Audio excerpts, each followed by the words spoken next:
The following is a special presentation of iRacing on LSRTV, your home for sim racing.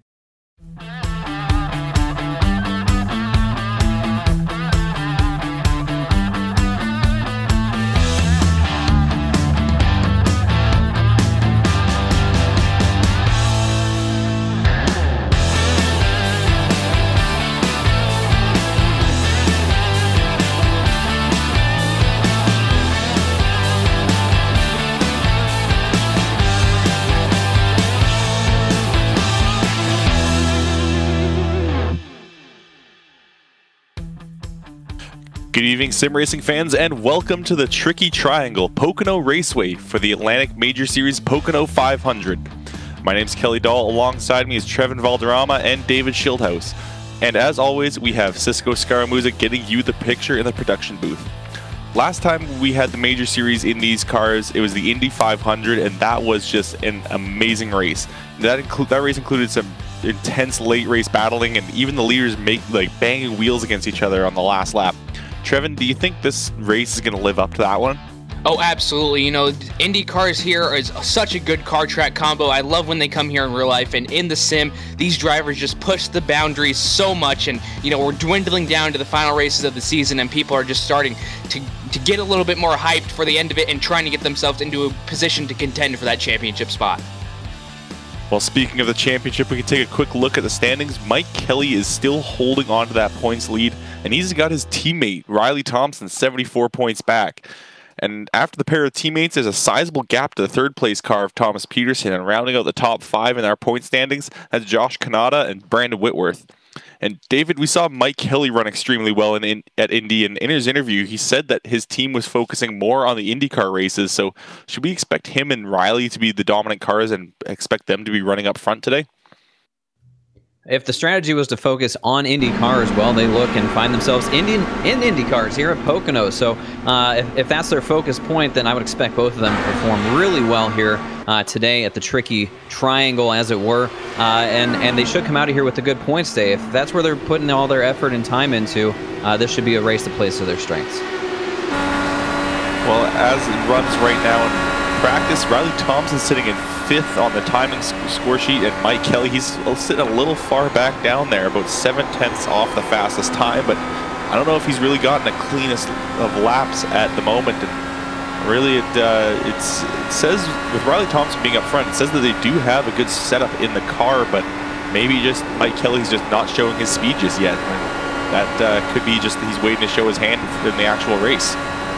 Yeah, absolutely. You know, these drivers are not really trying to go for their fastest lap in practice. They're trying to go for consistency and making sure that they have a car to contend for at the end of this. So they're just logging laps, getting used to cars around each other, and making sure that they can get to the end without any incident here, Kelly. And this is known as the Tricky Triangle, and it's known that for a reason. Especially in these cars, it is very difficult to get around this track, especially when you're in the draft. And David, where do you expect to see these guys kind of struggle the most? Well, in these long straightaways, that's really where it is. You got to set up your passes coming off of these corners, especially down the front stretch. Really long front straightaway, but in these Indy cars, you're doing a lot of miles per hour around this racetrack. I mean, going down to turn 1, they're probably getting close to 220 miles an hour. So, and you got to woe it down just a little bit. You can't go flat out around this big 2.5-mile triangle-shaped racetrack. So setting guys up off corner exit, making the pass down the straightaway, and trying to get back to single file so that you can get a good entry into these corners. It's all about keeping your momentum up around this racetrack. So the guys that can keep momentum up, make good clean passes, don't ruin their entry, and get a good run off the corner, those are the guys I expect to work their way to the front. You were talking about that speed as I just watched Mike Kelly drafting behind Lonnie Fitch going down that front straightaway. I think he hit 225 miles an hour before he had to let off and hopefully and to not rear-end Lonnie, because the draft is just so strong in these cars. However, even with the draft being strong, you have to struggle. The cars will struggle with aero push in the corners. So if you're right behind another driver, yeah, you're going to get a huge amount of speed down the straightaways, but once you get into the corner, that car is going to have very little grip, and I think we may see a few drivers struggle with that and maybe end up into the outside wall. Oh, without a doubt, turn 1 is the biggest problem area for aero push, and you know, you're just going to see a lot of drivers deal with that, especially tire wear after a long run, so you're going to watch these speeds go from what we're seeing right now to, you know, a substantially less. You know, it's an Indy car, so they're still going to be going fast, but compared to what they were running earlier in this race, it's not going to be that fast. And, you know, it's going to be really great to see how these drivers all adjust to everything that they're going to have going on around them and have to adjust to all these cars as well. And we'll definitely see later in the runs when the tires start to wear off, these cars are definitely going to struggle, because especially the ones that are going to be following other drivers, once you're in the aero wash of another car, you're putting so much stress on those tires, because instead of relying on the aerodynamics, you're suddenly just relying on the mechanical grip, and that's just going to absolutely tear apart those tires. So we'll see some extremely fast laps off to start, but we'll see those times just drop like a rock once these tires start to wear off, and we'll probably see a few more drivers maybe even get tight or loose and smack into the walls. But I'd expect to see a lot of clean racing from these guys, because they showed us that they could handle these cars at Indy a few months ago. But as we talk about this now, our time is going to eventually run out on this practice session, so we're going to get these cars ready to hit the race grid, and we'll see who's going to have the top qualifying position. Qualifying is run completely separately from the race in this series, so we don't really have the qualifying results up on our screen right off the bat, but we're going to get them ready now for the your starting lineup here. So Joshua Kanata is going to be rolling off on the pole. Michael Lane will be to his outside in second. Eric Smith rolls off in third. Claude Belval will roll off in fourth, and rounding out the top five, that's going to be the 18 of Richard McClure. Andy Banfield will be starting 6th, Brian Barney 7th, Thomas Peterson in that number 9 machine will be starting P8, P9 will be Eddie Hawks, and Todd Lebranche will be starting P10. Riley Thompson will roll off from the 11th starting position. Brandon Whitworth go off from 12th. Your points leader, Mike Kelly, is going to start in the 13th position. Stefan Wang will roll off from 14th. Jason Wallat will roll off from the 15th starting position. Mike Golightly, he's going to start in 16th. 17th goes to the 57 of Simon Thorns. Terry Wellman starts in 18th. Lonnie Fitch will be 19th, and rolling off in 20th, that's the 35 of Rory Collins. 21st position will be the 42 of James Dowan. 22nd, David Baraclow. P23 will go to Mark McFadden. Ross Banfield, another contender, will be P24. P25 will go to Craig Hawkins. P26, that's going to be Robert Riddell. Samuel Dowdy will be 27th. Alexander Russell will be rolling off in 28th. And rounding out our 29 car field, that's the 542 of Eric Klein. So Mike Kelly and Riley Thompson, those two drivers that we were talking about earlier, they're going to be rolling off in pretty much the midfield section. So a place that I personally do not like to be. I like to be either out front or in the back, because then you kind of either are ahead of any wrecks that may happen or far enough behind that you can check up. So I don't know if Riley Thompson and Mike Kelly are happy with their positions, but if I was in their seat, I wouldn't be too happy. It's definitely going to be something to keep an eye on, especially for the points leader. Mike Kelly comes in again, 89-point lead over his teammate Riley Thompson. So starting a little bit deeper in the field from the 13th starting spot, going to have to show a lot of patience. Remember, this is a 200-lap race. There's a lot of time to get things done and move up through the field, but also a lot of time for things to go wrong. So he knows he's got his teammate there one row ahead of him, and maybe they'll just work together to move through the field as best they can, follow each other through the first half of this race, and then duke it out in the closing laps. Speaking of teammates, we have a lot of them up near the front. Michael Lane's going to be starting pretty much nose to tail with his teammate. Claude Belval will be right behind him, and then we've got Eric Smith, Richard McClure, Andy Banfield, and Brian Barney. Those guys are all teammates together, and they're pretty much locking out kind of the front half of the field here. There's a large number of them, but we're getting around the final turn here. Pace car is going to be off any moment now, and we're going to get ready to go racing at the Pocono Raceway for the Pocono 500 of the Atlantic Major Series. Pace car pulls off. Joshua Kanata has the control of the field. Green flag in the air, and Kanata gets a fantastic start. Michael Lane was not very even up with that car, and that's going to allow Eric Smith to kind of get the inside line going into turn number 1. Just behind them, Belval trying to hold off the rest of Eric Smith's teammates as they're all scattered around behind him. Cars getting very close to each other. Big check up in the field. McClure almost looked like he was going to get into the back of Belval, but it looks like all the cars get through turn 1 clean. Great job done by McClure. He knew what he was getting too close, so he kind of backed off, was able to stay in that racing line, and holds on to that position. So far, so good for everybody. Single filed out already into the tunnel turn, and now coming into that third corner, that famous third corner, because we do not have 4 corners here, but coming to complete lap number 1 is Josh Cantana up front. Eric Smith got around Michael Lane clean, and now Lane's kind of holding off his teammate just a little bit, and just behind them, there's all of Eric Smith's teammates as well, and looks like one of them dropped back just a little bit. I can't see where he went. Thomas Peterson, though, he's moved himself up 1 spot. Brandon Whitworth, a huge run on that first lap, got himself from 12th all the way up to 8th, with bringing Riley Thompson along with him from 11th to 9th. Oh, big contact, Whitworth into the wall. Oh, that's big right there. As you see it on your screen live, Brandon Whitworth up into the wall, just get through the tunnel turn a little too hot. Hits that outside wall, goes down to the inside wall, and that'll bring out our first caution. You saw it there. And Kelly, you were calling it right as you were talking about him. Maybe that's our first curse of the midday here. Brandon Whitworth out on lap 2, and that's just a case of trying to push that car just a little bit too hard. He looks like he just didn't quite get the line into the corner. He was wide on entry.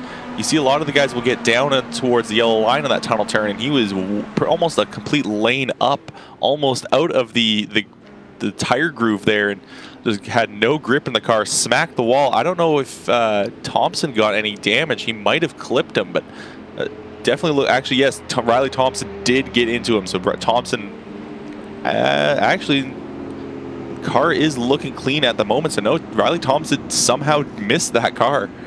It was very good evasive maneuver by Riley Thompson, and you know, you're going through the fastest part of the section in the tunnel turn, so you just got to watch out. You know, you're still probably 3/4, maybe even more on the throttle right here. He enters going into the corner at 222 miles per hour. That is so fast going into that tunnel turn, and I think you got the nail on the head, Kelly. He just didn't enter the way he wanted to. He wasn't really that far into the draft, but you know, he was still pulling a lot of steam into there and just got out of the groove a little bit. You know, there's still marbles on there from practice, and just a little bit out of the groove, and there he went. Yeah, possibly would have been better for him to maybe lift on entry. I guess he thought that he was going to have enough grip left in those tires to be able to make that corner, but even on lap 2, you've already lost a little bit of grip from those tires underneath you, and yeah, the car just didn't quite hold on like he thought it would, and he just rode that thing all the way up into the wall, and just really an unfortunate circumstance to be out so early, but that's just the nature of Pocono. In my opinion, the tunnel turn 2 there is the hardest of the 3 to get down.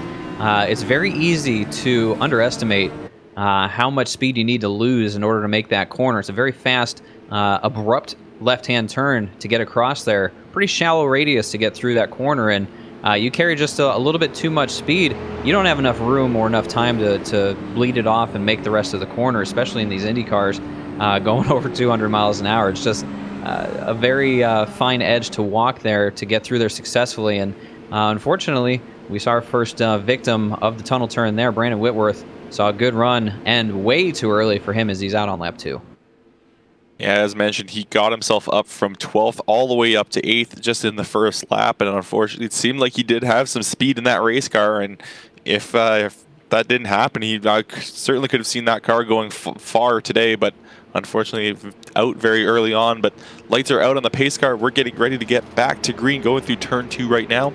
This is these are Indy cars, so they are following the IndyCar rules. All restarts will be single file, and there is no lucky dog rule. So if you go a lap down, you have to fight to get that lap back.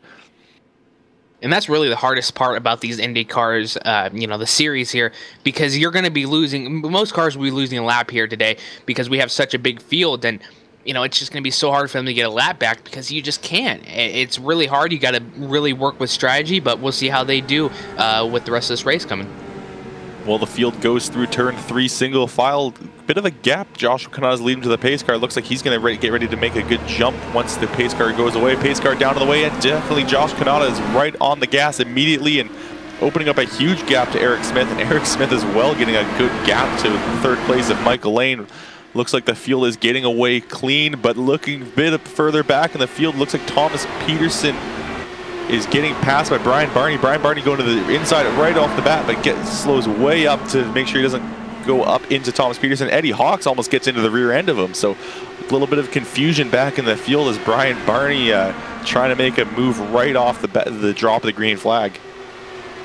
You know, restart's such a critical time. It's probably your easiest time to make up positions when everybody's a little bit closer together now with these single file restarts, and you see guys are able to get away at the drop of the leader going, and they sort of get spread out. But again, if you're able to get a good restart and time it, you can be pretty close to the next guy in front of you and try and make a move there. And well, you can see as a result, it's always a test of somebody's bravery going into turn one. Who's going to drive it in a little bit deeper? Who might back out? And sometimes it can lead to a checkup like we saw there. They all get away clean, single file all the way through. First side-by-side battle I see is Mike Kelly, your points leader, trying to make up some positions as they go down the Long Pond straightaway, setting up for the tunnel turn there. Nothing doing, he'll have to fall back into line. Patience, the better part of valor for Mike Kelly. And Mike Kelly looks to be on much more towards the inside than the two drivers in front of him. That's Eddie Hawks and Stefan Wang, and he got him a good run down the back straightaway. He gained a lot of time through the corner, but just couldn't quite find enough speed to get himself set up, decided to back off before going into the corner. Now taking a look at him going down the front straightaway, he's going to get a big run off Stefan Wang and going to make the move towards the inside. We'll see if he's going to be able to make it stick through turn one. Looks like Wang backs off a little bit to allow Mike Kelly through, and that's going to give Mike Kelly another position. He's got a long road ahead of him, a lot of cars in front of him to make his way back up to the lead, but he's definitely got a long time to do it. Looking back towards the front, though, Eric Smith, he's starting to put some pressure on Kanata. Yeah, absolutely. And, you know, Mike Kelly, he's been so dominant these past few races, you know, with this road side of things. But now we're to the oval, and we're seeing how good he can actually be, moving up to 11th already, getting 2 positions. Also, I'm keeping an eye on Riley Thompson. He had such a great restart. He saw an opening on that restart, and he took it. He went to the outside, so he didn't pass on the inside. So that was a legal pass, and he was closing in on Claude Belval as well, but was not, unfortunately, to complete that pass. But Thomas Peterson able to keep right behind Riley Thompson. I'm going to be keeping an eye on Riley Thompson all race long. Eric Smith lost a little bit of ground to Kanata, but still close enough to be able to hang on to that draft. There's a bit of more of a gap, about 1.9 seconds back to Andy Banfield and Richard McClure, who've got themselves around Lane and Belval at some point, and Belval kind of dropping even further back, almost hitting the wall coming out of 3. Looks like he just got a little bit too far towards the inside of turn number 3 and tightened up his car a little bit, but Claude Belval still able to hang on, now holding on to 6th place. Riley Thompson still continuing his charge up to the front. He's moved up from 11th all the way to 7th, so that's definitely a fast race car, that number 58. Seemingly getting very comfortable with this setup under race conditions is Riley Thompson, up to the 7th position, as you just said, Kelly. And that's important for him as the man second in points, knowing that the points leader is a few cars behind him. He needs to work his way to the front and try and maximize any points gain that may come out of today. Now, again, we're only on lap number 9 of 200, so still a long way to go. But it's always good when you're chasing somebody in the point stands to be in front of them on the racetrack.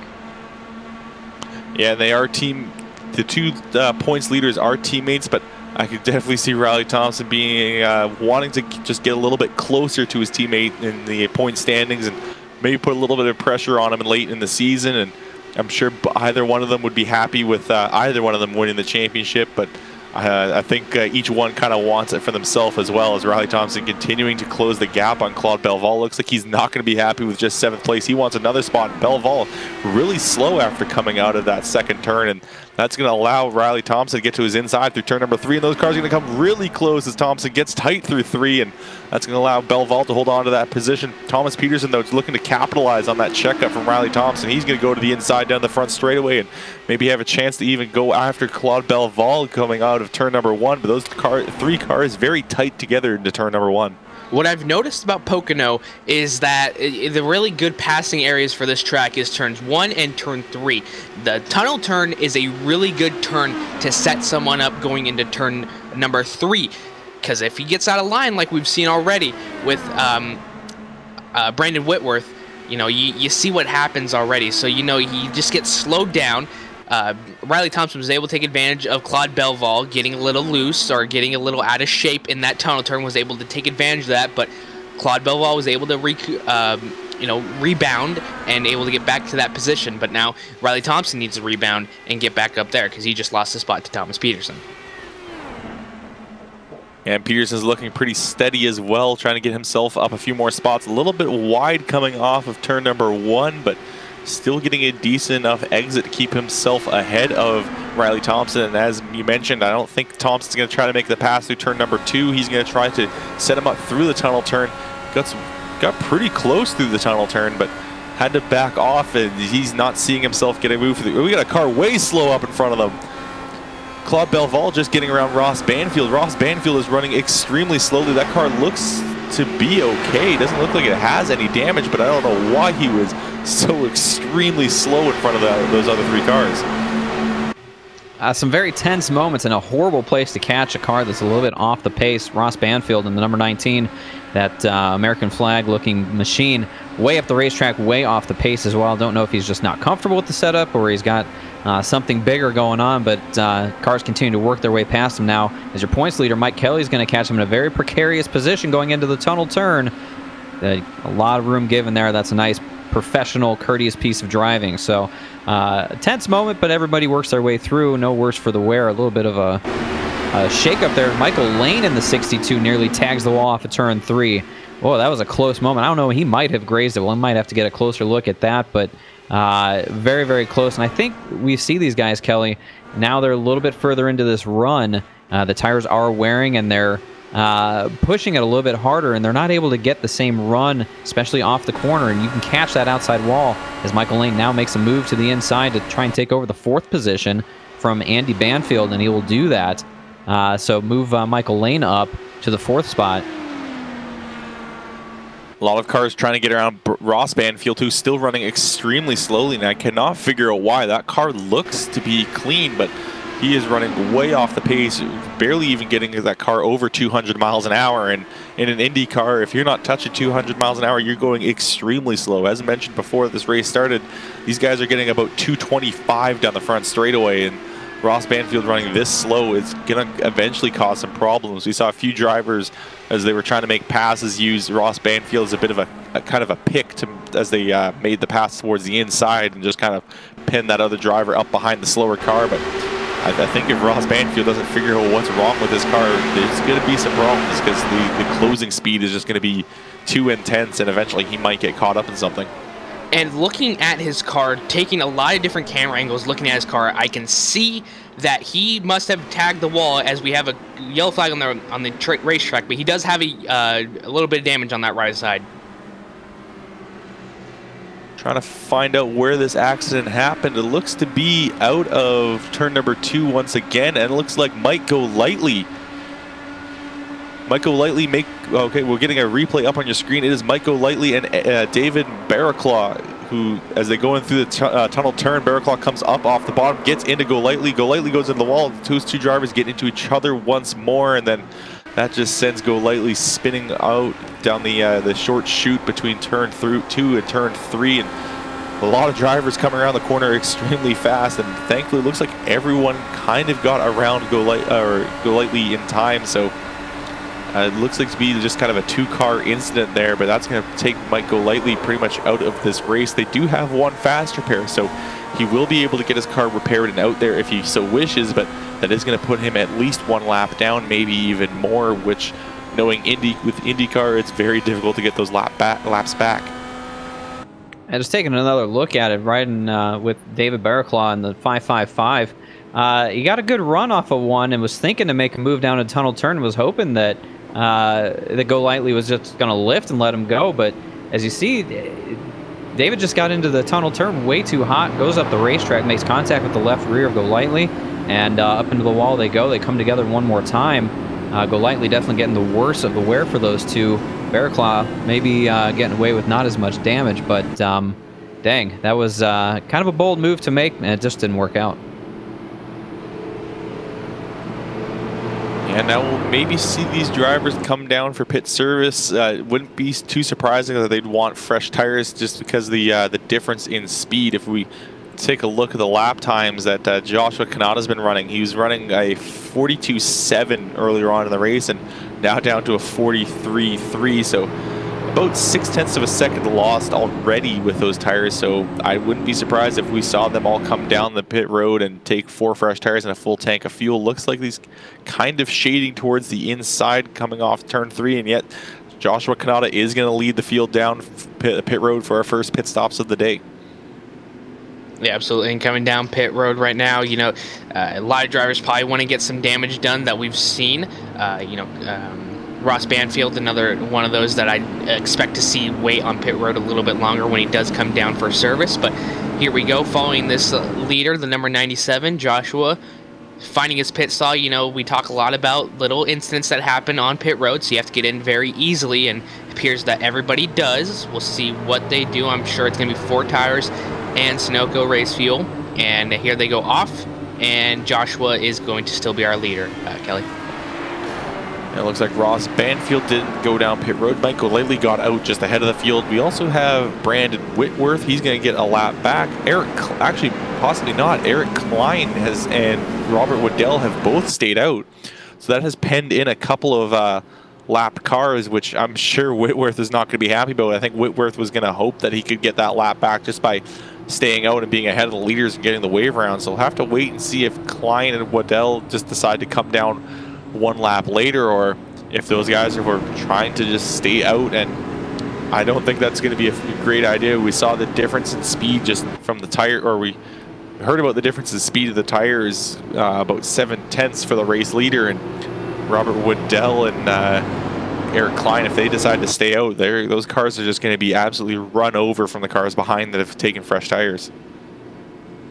Yeah, definitely not a strategy that I would be a big fan of, especially if I was lining up row 2 behind the guys that didn't pit. So we'll keep an eye on these two to see if they come in, or they're just looking to, I don't know, try a different strategy. But I don't see the benefit being out on 18-lap old tires, having a field full of drivers who just took service and got fresh rubber and going to have that increase in grip.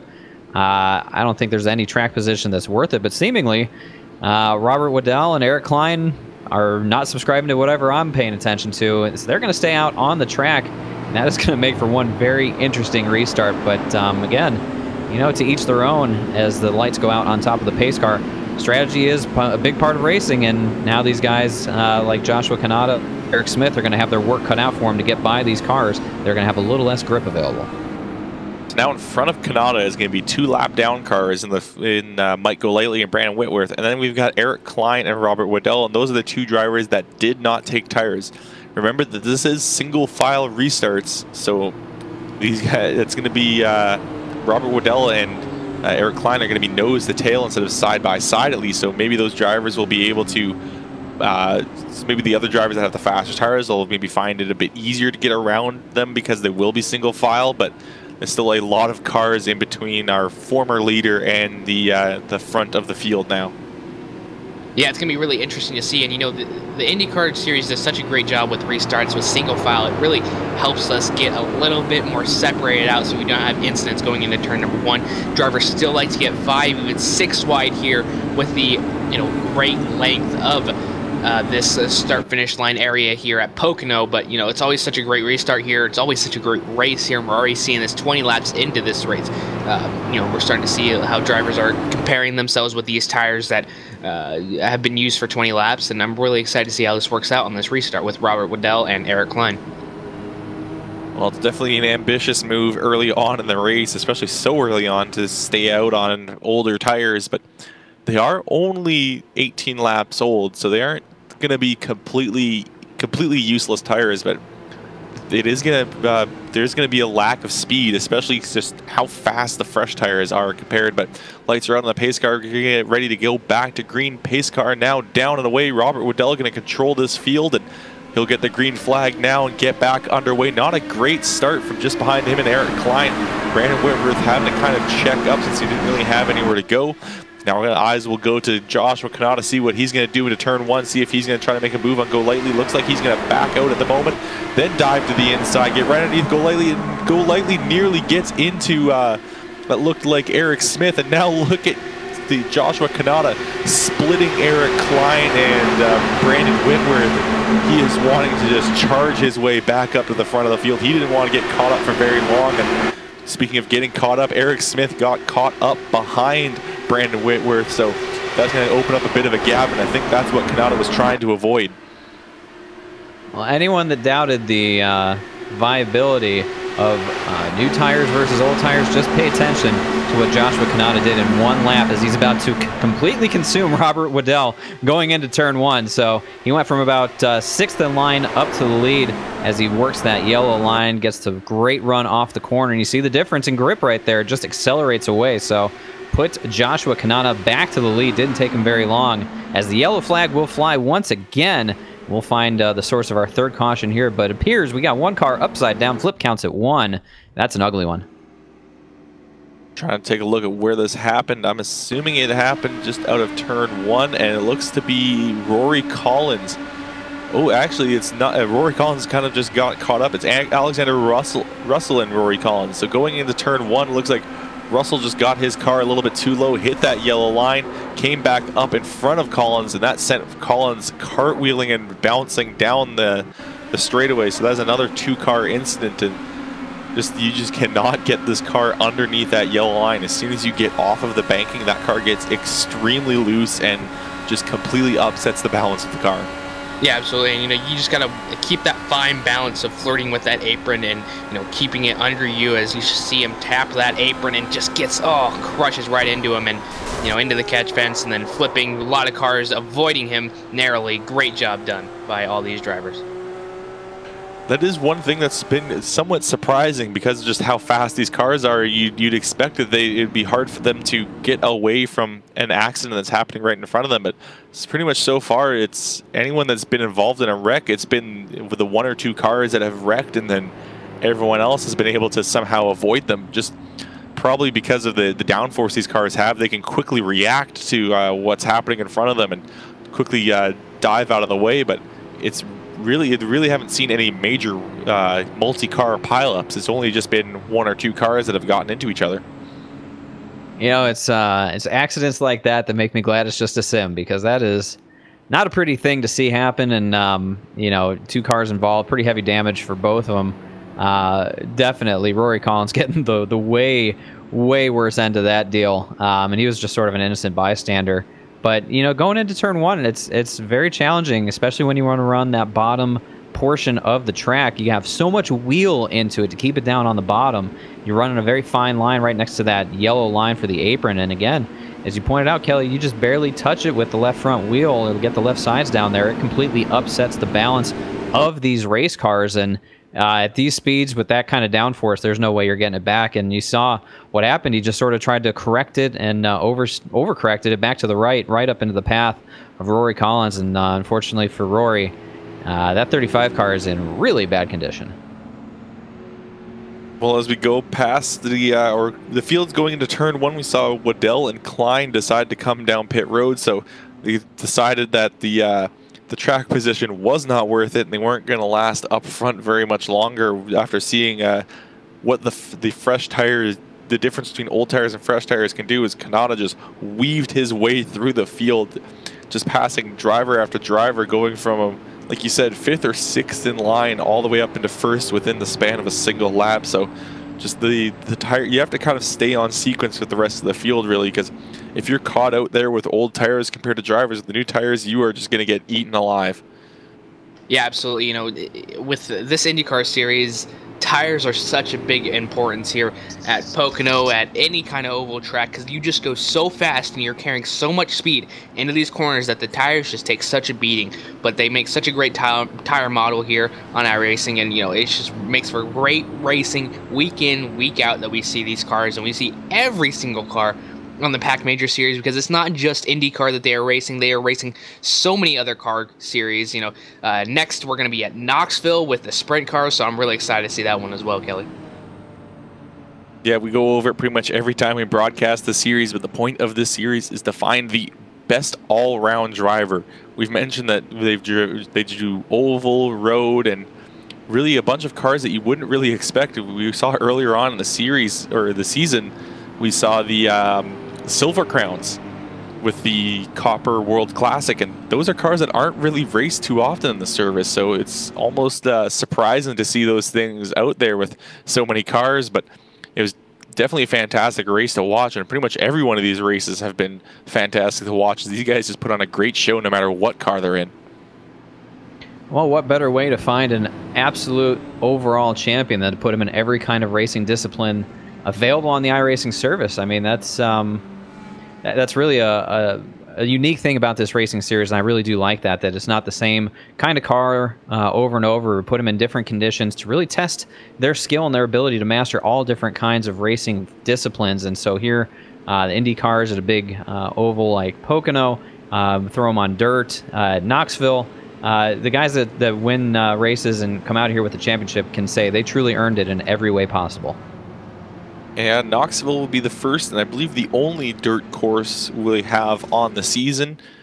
So it will be interesting to see which drivers will excel at that, because it is a completely different style of racing. But you see, back in the day, a lot of the IndyCar drivers came up through racing sprints, so it might be that the guys that are a bit faster in these cars may be a bit better in those, but we're definitely going to have to see, because it's also a completely different style of setting up the car, and because we have open setups in the series, that is another thing that you have to watch out for. Yeah, absolutely. You know, we just find the best of the best, and it's just such a great racing to see who can come up with the best car here and who can come out with consistent wins week in and week out. And, you know, it's just going to be a great one. We're 25 laps into this thing out of 200. Still got a long way to go. We still have a lot of cars in the field, Kelly. Here we go. Pace car down on the way. Joshua Kanata leading the field once again. And green flag out in the air, and a good start behind for Eric Smith. He's going to start to close up on Brandon Whitworth. That is a lap down car. Whitworth kind of shading towards the inside for a moment, but definitely Eric Smith's going to try to get around Whitworth as fast as possible, because the more time he spends behind Whitworth, the farther Kanata is going to get ahead of him. And now he's going to try to, Eric Smith's going to make the move below Whitworth and get him cleared before turn number 2. A very important thing for Eric Smith there to get by Brandon Whitworth, the lap down car, the cause of our first caution there, to not lose a whole bunch of time to Joshua Kanata. But again, every restart we've seen, it is good to be the leader, because you dictate that start and you get to get a nice big jump, because the guy behind you doesn't really know when you're going to go. So again, Joshua Kanata really in command here, probably one of the biggest leads he's had yet in this race, as we're now on lap number 26 of 200. Joshua Kanata up 1.2 seconds now over Eric Smith. Michael Lane in third. Riley Thompson there in fourth, and Thomas Peterson fifth. Your points leader, and keeping an eye on him, Mike Kelly. He's worked his way up to sixth after starting 13th. Riley Thompson making a hard pass around the outside of Michael Lane. Looks like he might have almost got into the wall coming out of turn number 1 there, but Thompson has cleared Lane. Now Thompson's moved himself from 11th to 3rd. Probably one of our biggest movers in the field right now is that 58 machine. That is a fast car, and Thompson is ready to put that car wherever he can to make a pass here. When I was watching them go into turn number 1, it did not look like there was any room to the high side between Lane and the wall, but there was just barely a car width, and Thompson put his car there, and now he's going to make a move to the inside of that lap car of Whitworth and really secure his 3rd place position. Yeah, that was absolutely an incredible move done by Riley Thompson. I told you he was going to be a big factor into this, and on restarts he has dominated so much, and I'm sure he likes to see that kind of restart happening for him, going his way. And you know, this battle going on from 4th on back, you know, just a lot of cars going in and out of lanes and trying to find different areas to run right now. Thomas Peterson trying to get some positions back from where he started. Michael Lane doing the same thing as well in 5th, I believe, as of right now. And he started 2nd, so, you know, you just got to find your way around. Excuse me, he is in 4th still. I was waiting for the time to register, but we also have a side-by-side battle going on right now into turn number 1. That's Mike Kelly getting passed on that low side by Richard McClure, I believe. And, you know, Mike Kelly just got to get rebounding and get back to that position. Yeah, Mike Kelly's in quite a bit of a pack right now as he's going to try to get around Thomas Peterson, who just real slow on the racetrack, just kind of got himself out of the groove and moved back a number of positions. Looked like McClure and Kelly got around him, but now Thomas Peterson trying to recover, trying to get himself back up to speed using the draft of Mike Kelly. And his cars weaving around just a little bit to break the draft. They are allowed to break the draft if they so wish, but with Pocono, especially the long front straightaway, you know, once you move all the way to the bottom, another car's going to go to the top. Maybe another car will go outside of him, and before you know it, he'll be 6 wide down the front straightaway. I wouldn't be surprised, Kelly, if we saw that before this thing's all said and done. But really, if you're paying attention and you know what you're doing here to keep a guy behind you, you're going to block to the inside. Make him go to the outside and try and make a pass out there. That's a very difficult thing to do. There's not a lot of grip out there. Preferred lane is definitely around the bottom in every corner. So you force a guy to go to the outside, he's probably not going to make a move. And if he does, it's probably not going to work out very well for him. So again, being aware and a little bit heady to know where you need to position your car to block off the runs from the guys trying to pass you, keep your car on the bottom, you're going to be in good shape. The only place I can see an outside pass happening is turn 1, because if you can get on the throttle just a little bit earlier than the guy below you. The guy below you will have to hold off to make sure he doesn't wash up into the car on the outside, and that'll allow the car on the outside to just get a bit of a better run down into turn number 2. But pretty much everywhere else, as you mentioned, turn 2, that car would most likely end up in the wall. Turn 3, I don't really see them getting a good run either. So really, for the majority of this track, you do want to be on the inside and block off that inside lane. But just with how fast these cars go and how fine of a line, if you enter too low as well, that could definitely cause you some big problems. Yeah, absolutely, and that's exactly how Riley Thompson went and took that 3rd place away from the previous driver. And you know, he just went on that outside of turn number 1, was able to get a great run down that long pond straightaway, and then dive down in front, cutting that air off into that tunnel turn. Just such a great maneuver, and that's how he got himself into that 3rd place position. Right now, just a lot of drivers trying to get themselves sorted out. Brandon Whitworth right in front of Richard McClure, excuse me, right in front of Mike Kelly, trying to get that position for that 5th spot. And you know, Mike Kelly, you know, you usually see him in the front leading by probably 30 seconds by now, but you know, that's on road courses, and now he's just trying to hang in for that oval. Obviously, this race is not said and done. Richard McClure taps Brandon Whitworth or Thomas Peterson right, or yes, it is Brandon Whitworth that is inside the wall and very, very close to catastrophic events. I'm sure a lot of drivers getting frustrated with Brandon Whitworth. That car is a lap down and just has been fighting to keep himself up towards the front, and just so he can maybe get a lap back at some point. But a lot of these drivers are just trying to pass him to get the car through and keep the run going. We'll maybe get a replay up on your screen, but Brandon Whitworth somehow holding on to that car, just kind of banged wheels with, I believe that was Richard McClure, and now McClure's under pressure from Mike Kelly. Is Mike Kelly trying to see if he can maybe make a move through one of these corners. Not able to do it through turn number 1, and I doubt he's going to make a move through 2, so maybe we'll see if he'll set him up for 3 or maybe try turn 1 next time around. You know, these cars don't have bumpers like a stock car does or anything like that, so you really don't want to move a guy. But when there's somebody that's a lap down, you're sort of impeding your progress, and you're watching the guys in front of you get away because of it, you lose your patience. You get really frustrated. It's really annoying for a race car driver to sit behind a guy that's just fast enough to be in the way. So not surprised to see Brandon Whitworth get moved, but definitely an anxious moment when you're driving an Indy car to make a move like that. And speaking of making moves, Mike Kelly gets the move done on Richard McClure.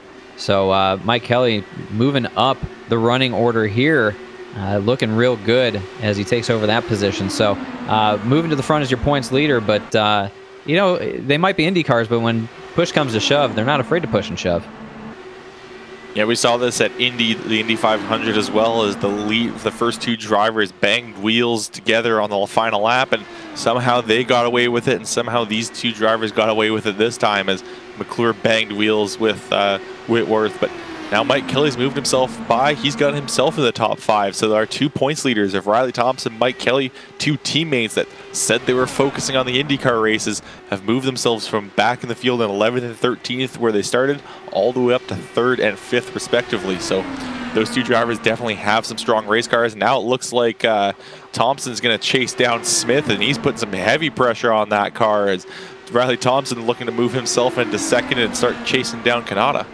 And he's done such a great job. He is so consistent at this track so far. 35 laps in, still has a long way to go. I'm sure he can fine-tune a couple more things, but he's still in the draft right now of Eric Smith, and just doing such a great job following that draft, as you see Eric Smith trying to break it and then bring it back. But here we go into turn number 1. You see how much that gap has absolutely closed going into turn number 1, and he's going to try and gain a little bit more following that.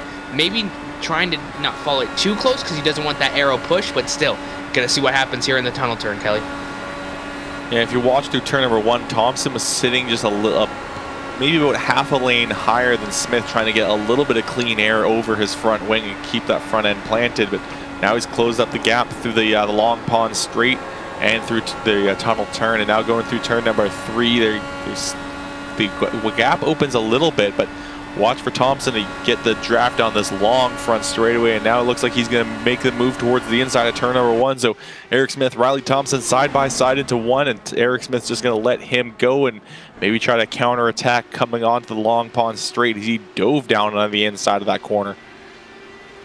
Yeah, high quality pass right there for Riley Thompson as he'll take over the second position from Eric Smith. Meanwhile, they're 4 seconds back from Joshua Kanata. I mean, he's absolutely flying as Eric Smith got a little tight off the tunnel turn there. Had to check out of the throttle. And you see him lose a lot of time now to Riley Thompson. So, man second in points, now runs second in this race. Again, points leader Mike Kelly. We'll reference this throughout the rest of this race as well. Mike Kelly in 5th. So, the opportunity to gain points exists for Riley Thompson as they run right now. But nobody's touching Joshua Kanata as he's already coming off of turn 1 as these guys are just going in.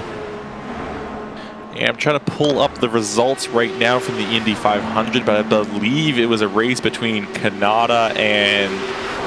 Actually, no, I was incorrect. It was Banfield that had won that race. I was misremembering what had happened there. It was...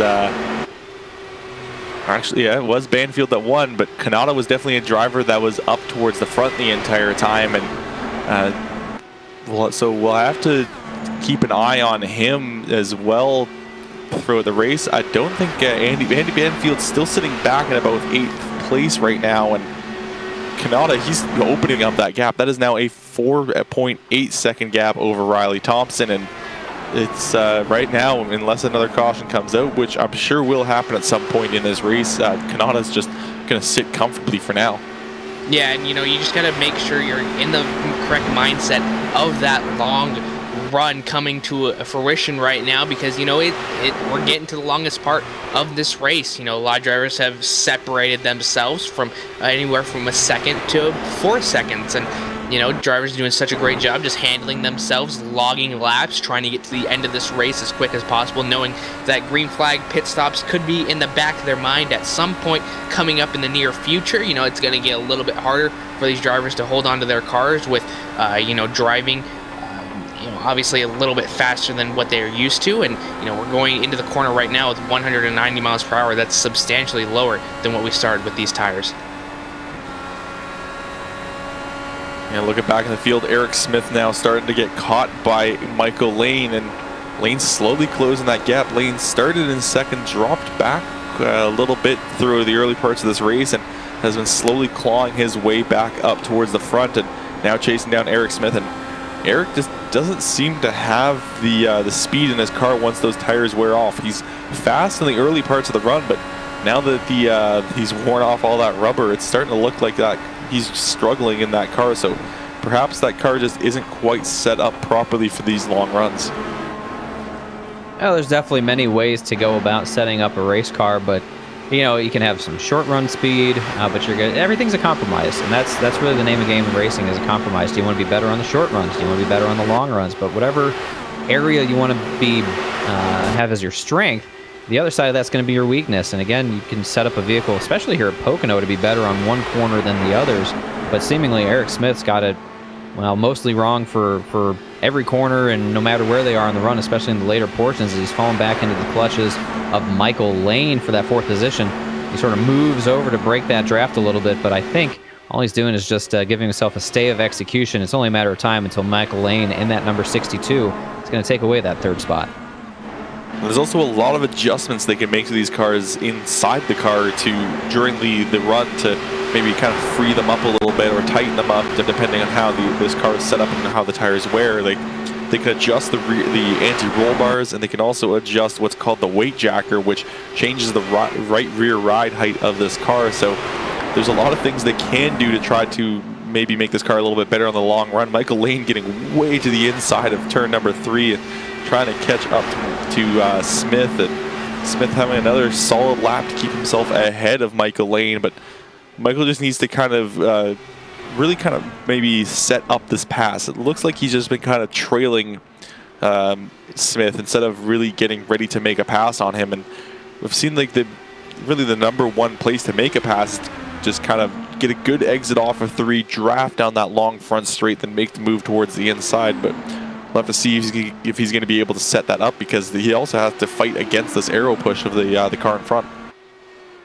You got to think also, you know, again, I'm talking about green flag pit stops coming up in a few laps time, and, you know, Michael Lane just staying behind Eric Smith. Eric Smith, usually a leader here at Pack Major Series. Last week we saw him win by a lot of seconds actually, and here he goes to the inside of Michael Lane to the inside of Eric Smith and trying to see what else he can do. And, you know, if I was Michael Lane, I'd just stay behind Eric Smith. You know you have a faster car if you need be, but just stay behind. You're only going to be using a little bit less fuel than Eric Smith is if you're in the draft, because, you know, you obviously have that draft helping you out. So just stay behind and log those laps until those pit stops, and maybe you're going to be able to run a little bit longer than Eric Smith and be able to do a little bit something different in pit lane. Yeah, Michael Lane's starting to drop a little bit back from Eric Smith. Maybe, like you said, he's just kind of holding off, waiting for the pit stops to come around. But that also kind of opens him up a little bit to Mike Kelly. Mike Kelly started to close up that gap, and maybe Kelly will try to make a move on Michael Lane. Right behind them, that is, I believe, the lap down car. That is the lap down car of Brandon Whitworth, who is now 2 laps down.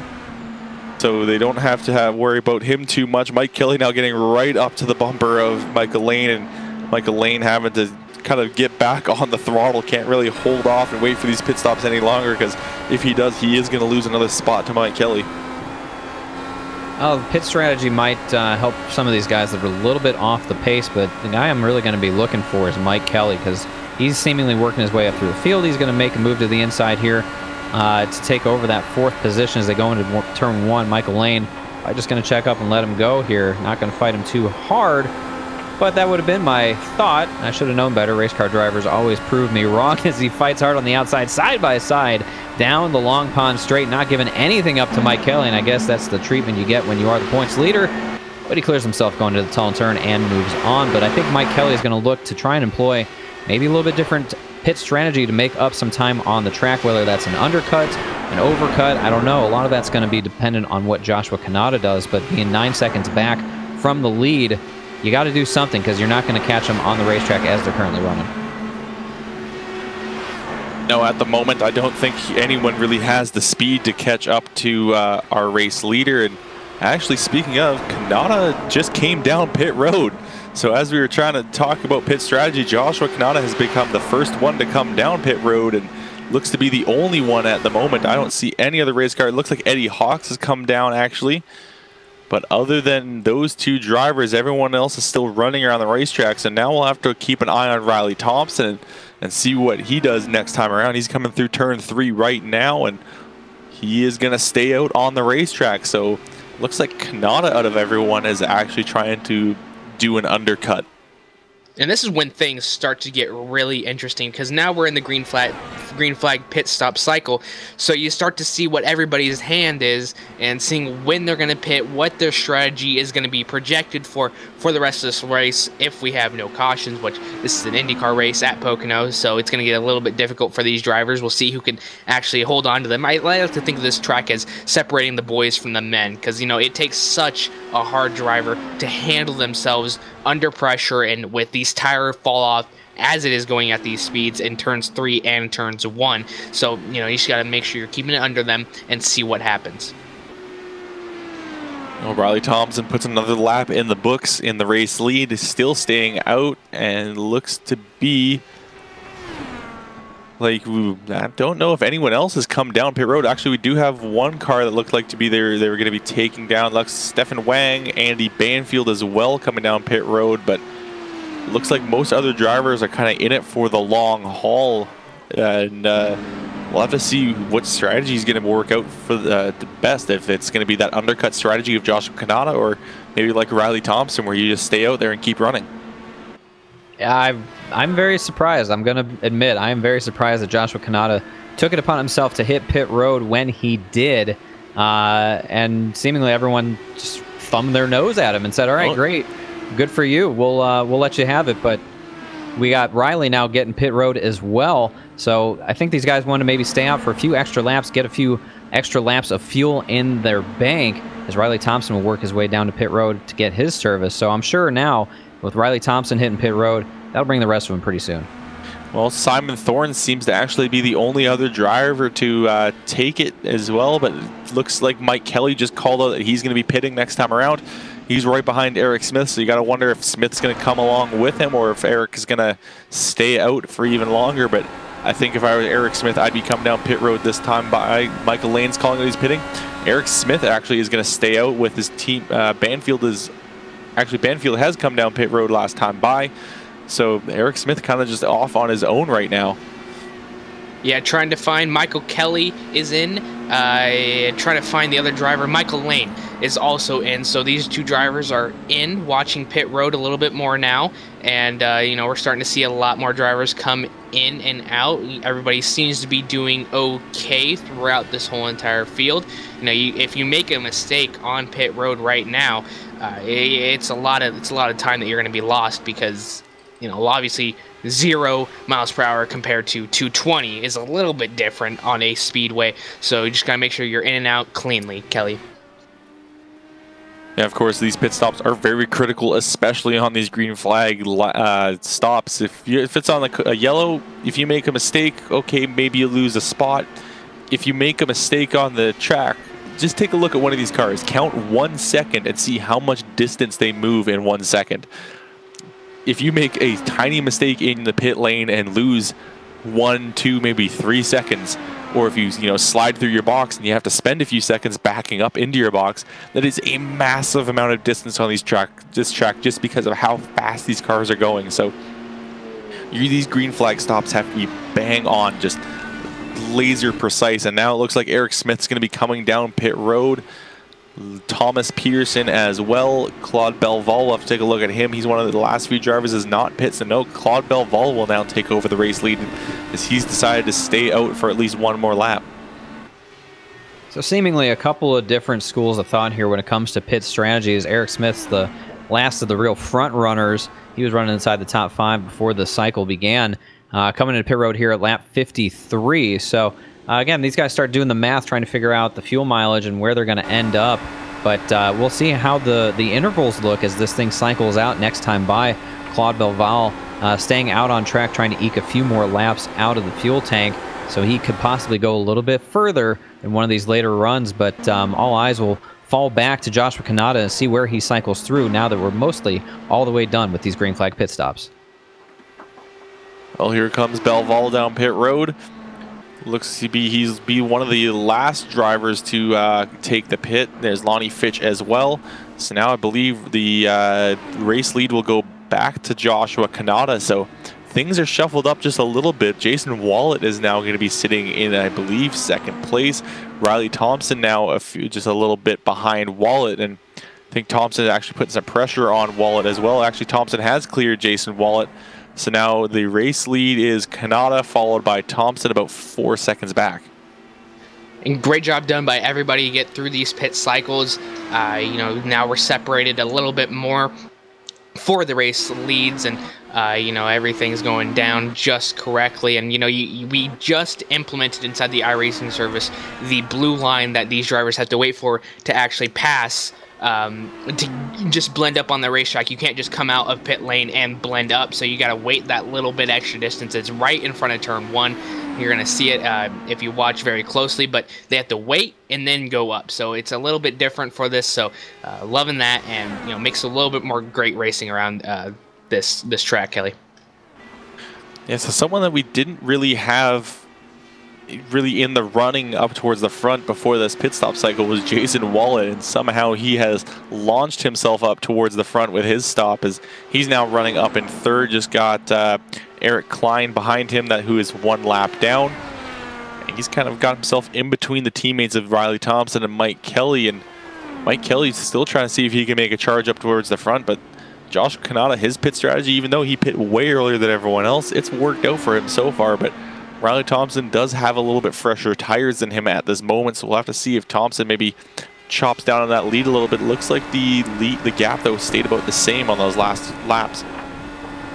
That's why I was a little curious to see how the undercut would work out for Joshua Kanata when everyone sort of stayed out for, 2, 3, 4 more laps, and that can really make a big difference as Kanata's nursing a 4-second lead, which sounds like a lot, but really we'll keep an eye on the interval and see if Riley Thompson can close up using the benefit of the fresh rubber. I bet you he's going to be able to pull, a little bit of time back. I'm not sure if it's going to be 4 seconds, because Kanata just seemingly has so much pace over the entirety of a fuel run, but things shaking up a little bit as third and fourth place are about 10 seconds back, and everyone else is more than 10 seconds behind.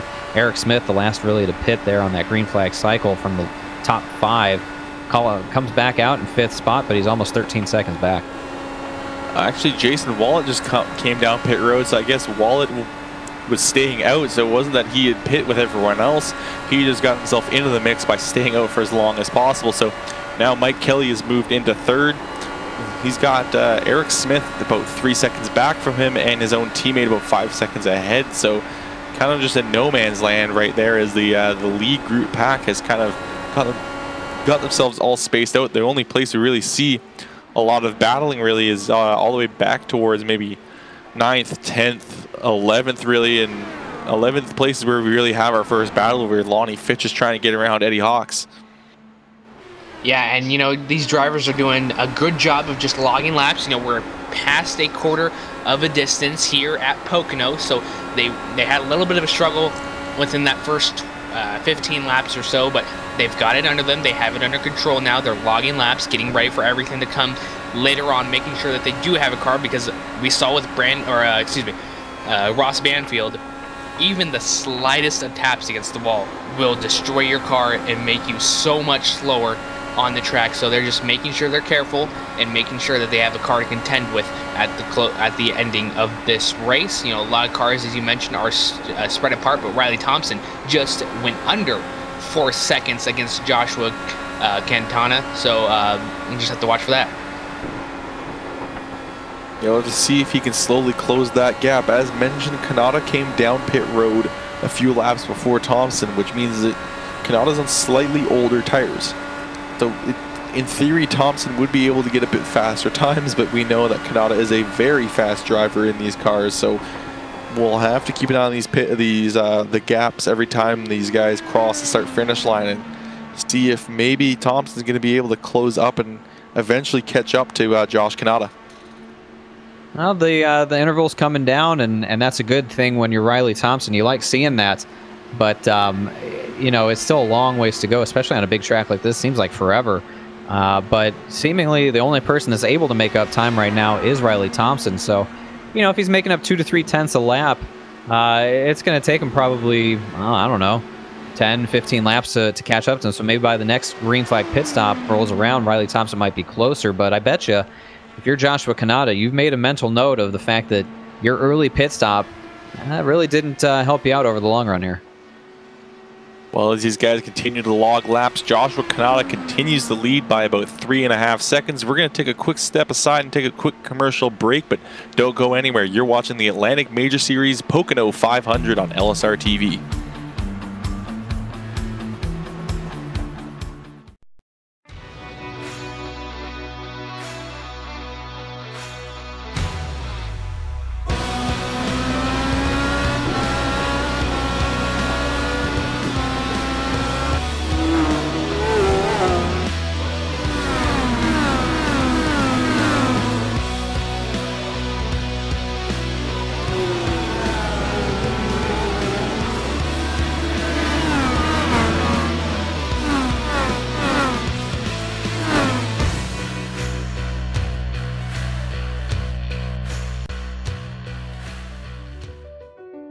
happening again. Extra Life, the 24-hour gaming marathon where gamers across the world raise money for our local Children's Miracle Network hospitals. It feels good to do something we love to help kids, but it feels great to get closer through the magic of game. We enter as friends and leave as real-world heroes for sick kids everywhere.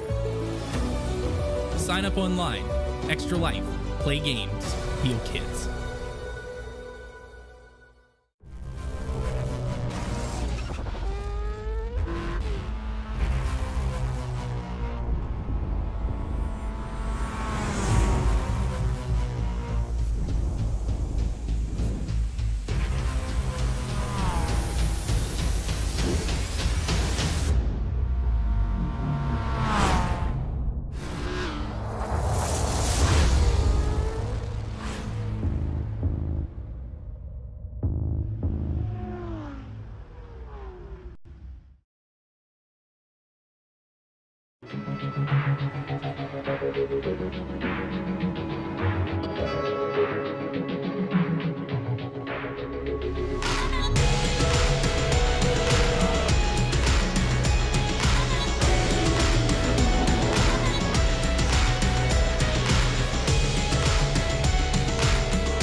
Hi, I'm Michael Conti, driver of the number 5 4Front Chevy, and you're watching iRacing Live.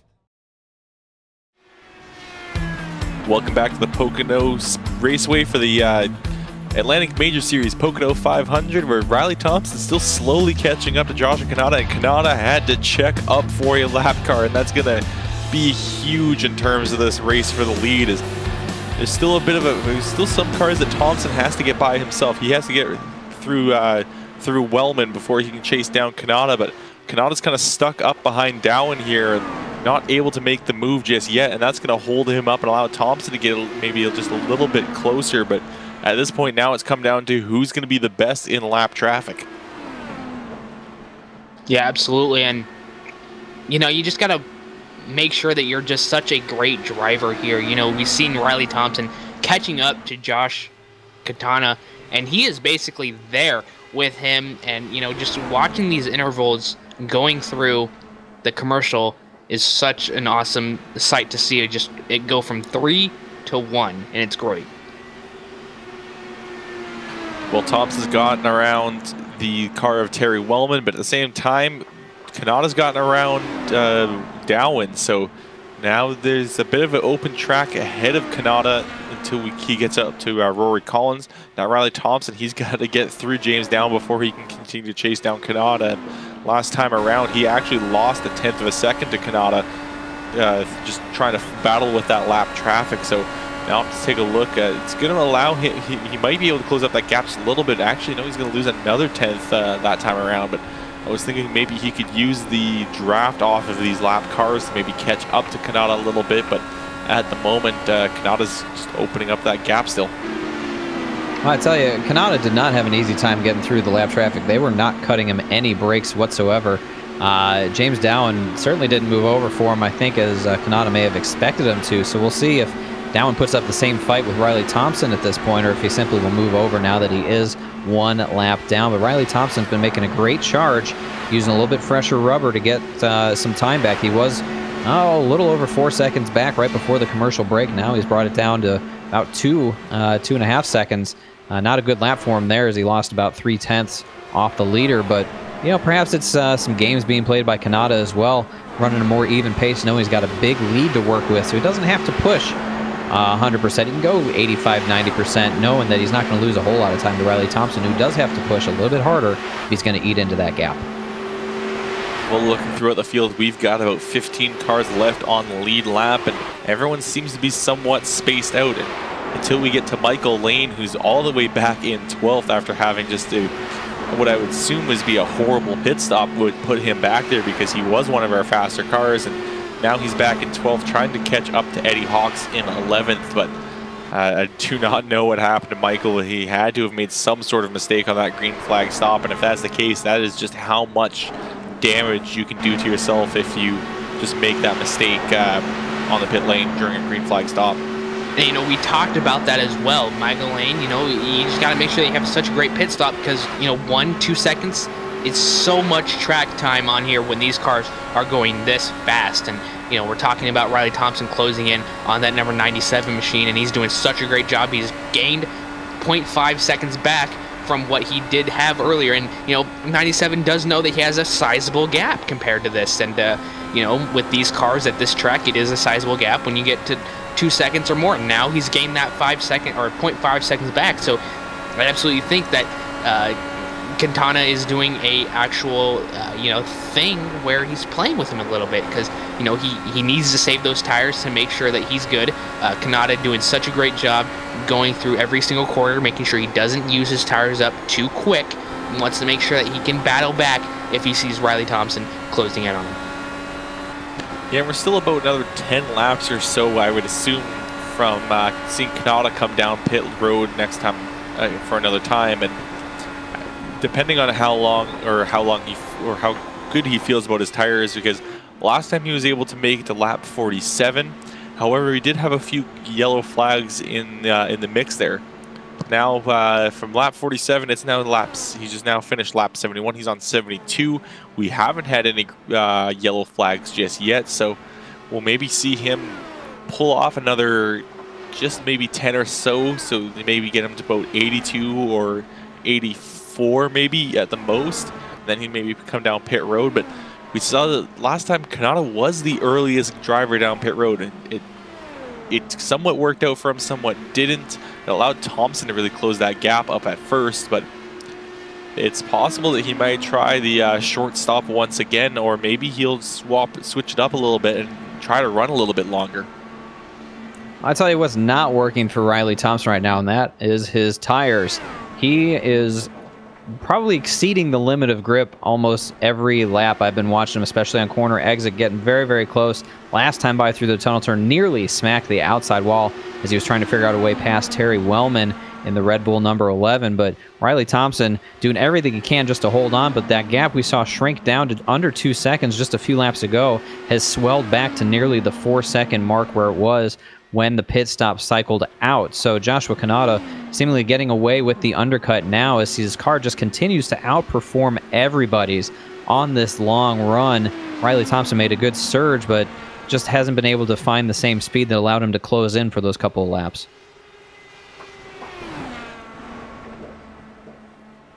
Yeah, now Riley Thompson just not only struggling with the tires, but also with a little bit of the lap traffic. He got pretty close to Joshua Kanata. He was about a second and a half off, and now he's down to 3.5 seconds after just struggling to get around the lap traffic. But that was also what allowed him to gain that time in the first place, is Kanata himself also had some struggles getting around a few of these lap down cars. And now Kanata's a little bit back from Rory Collins. He's about maybe 1 or 2 seconds back. He's probably starting to touch the draft a little bit. And I think we had our first car down pit road. It looks like Brian Barney has come down really early. Trying to see if maybe he can pull off an undercut, but I think this is the first of our lead lap cars to come down in this next cycle. Yeah, and you know, you just know that you do not have the fast car here tonight. You know, you drop from 7th to 13th position within all these laps. So Now you just got to make sure that you have a different kind of strategy in that back pocket that you want to save, and maybe this is it. You gotta find a different way around these cars. Your car is not gonna cut it to get around the likes of some of the faster cars that we've seen, and Andy Banfield, Riley Thompson, Mike Kelly, Eric Smith. You just got to find a different way. Brian Barney, I like the different kind of strategy that he's pulling. We're going to see how it works out with him after these green flag pit stops end. Well, Josh Kanata is now down pit road for the next time around, so now we'll have to see what everyone else is going to react with. He's come down a lot earlier than I was expecting.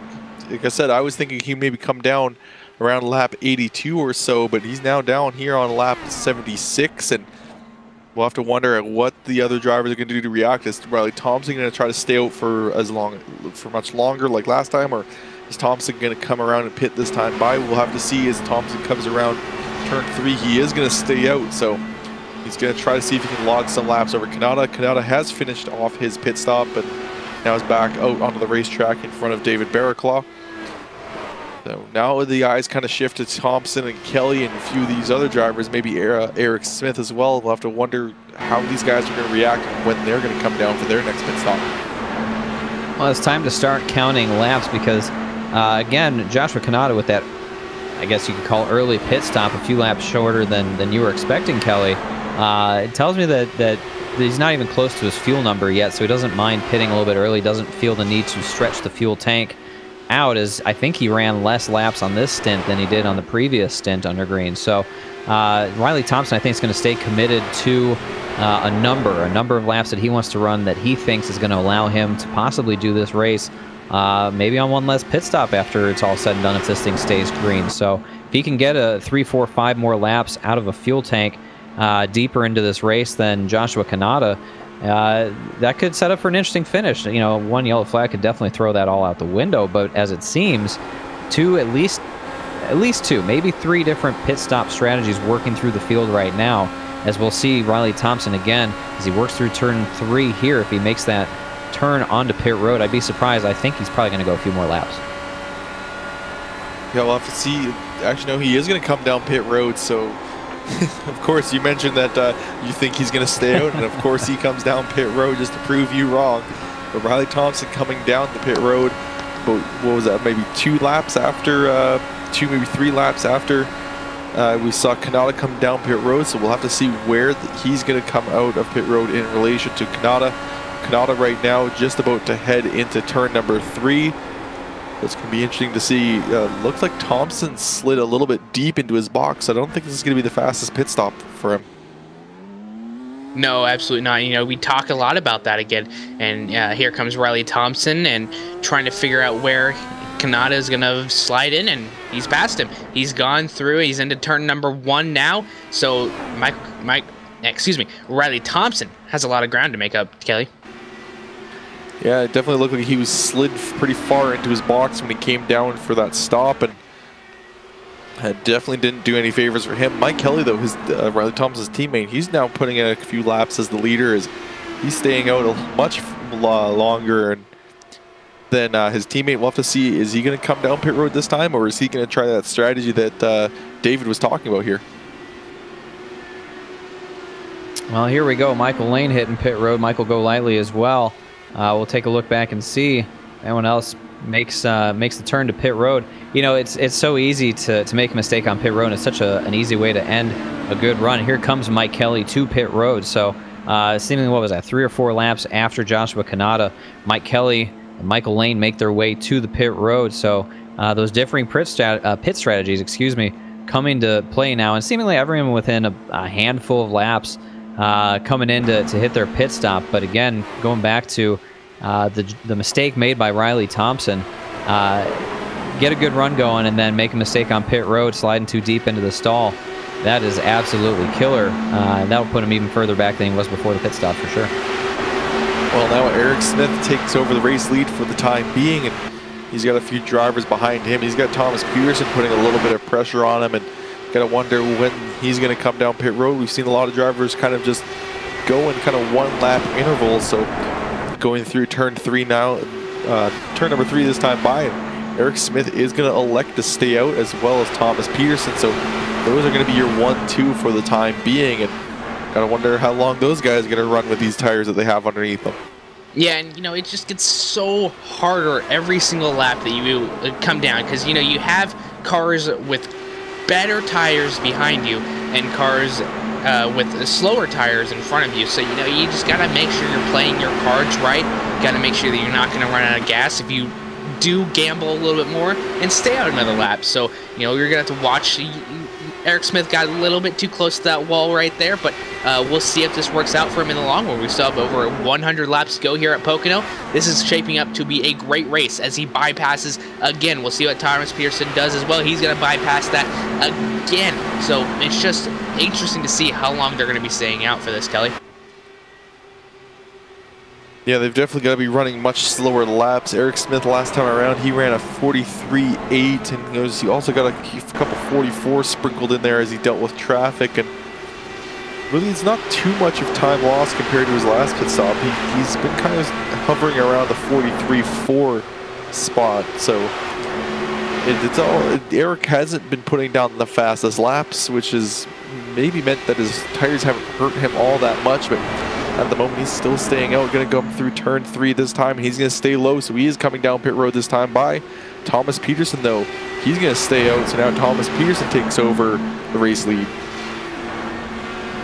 A little shuffling of the deck chairs, as it were, up front while everything continues to cycle through. Joshua Kanata will wait for these top 2 guys in front of him to complete their service, and he'll reassume the lead, seemingly with about a 3-second lead or maybe even 4-second lead over Riley Thompson. Just trying to do some quick math on the intervals as they run right now, but I think Mike Kelly may have made up a little bit of time, maybe about 10 seconds back from Joshua Kanata. So as things cycle out, Riley Thompson's definitely going to see the effects of that little mistake on pit road.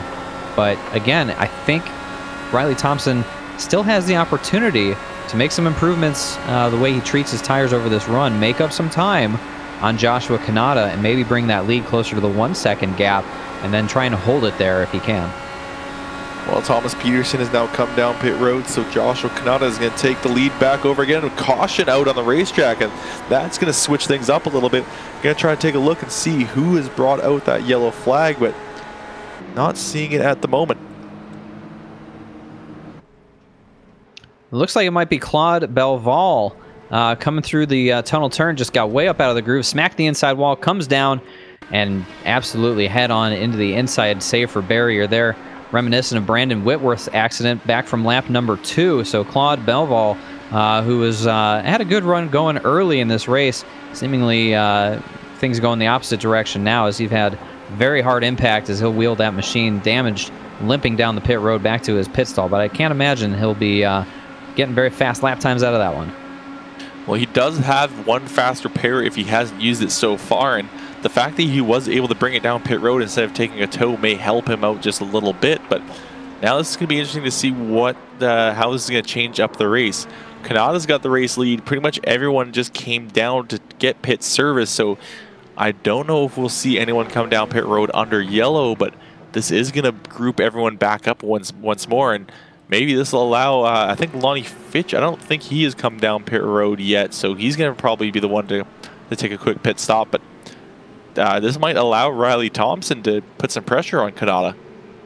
Yeah, absolutely. You get back close up together, and you're going to be able to get another great restart. We've seen the 4 restarts that, or excuse me, the 3 restarts, I believe, if I counted correctly, that we've had already. And Riley Thompson has been so dominant on the first 3 opening laps. Now, hence, that was on fresher tires. We've had a few laps on these tires so far. Again, as Kelly said, we don't think that anybody's going to be coming down pit road. But we'll see how it all works out for him. We have a few cars in between them. But Riley Thompson, so strong, so dominant on restarts. I'm thinking he's going to be able to catch to the back fender, or excuse me, gearbox of Joshua. But pass him, I don't know. He might need a few extra laps to do that. Yeah, we'll have to just see what is going to transpire here, because he may have a car in between them. It all depends on if Lonnie Fitch is going to come down and get some pit road service this time by. And if I was Lonnie, I would definitely do that right now. And actually, it looks to be like Kanata's going to lead the entire field down. And not everyone is actually to come down with him.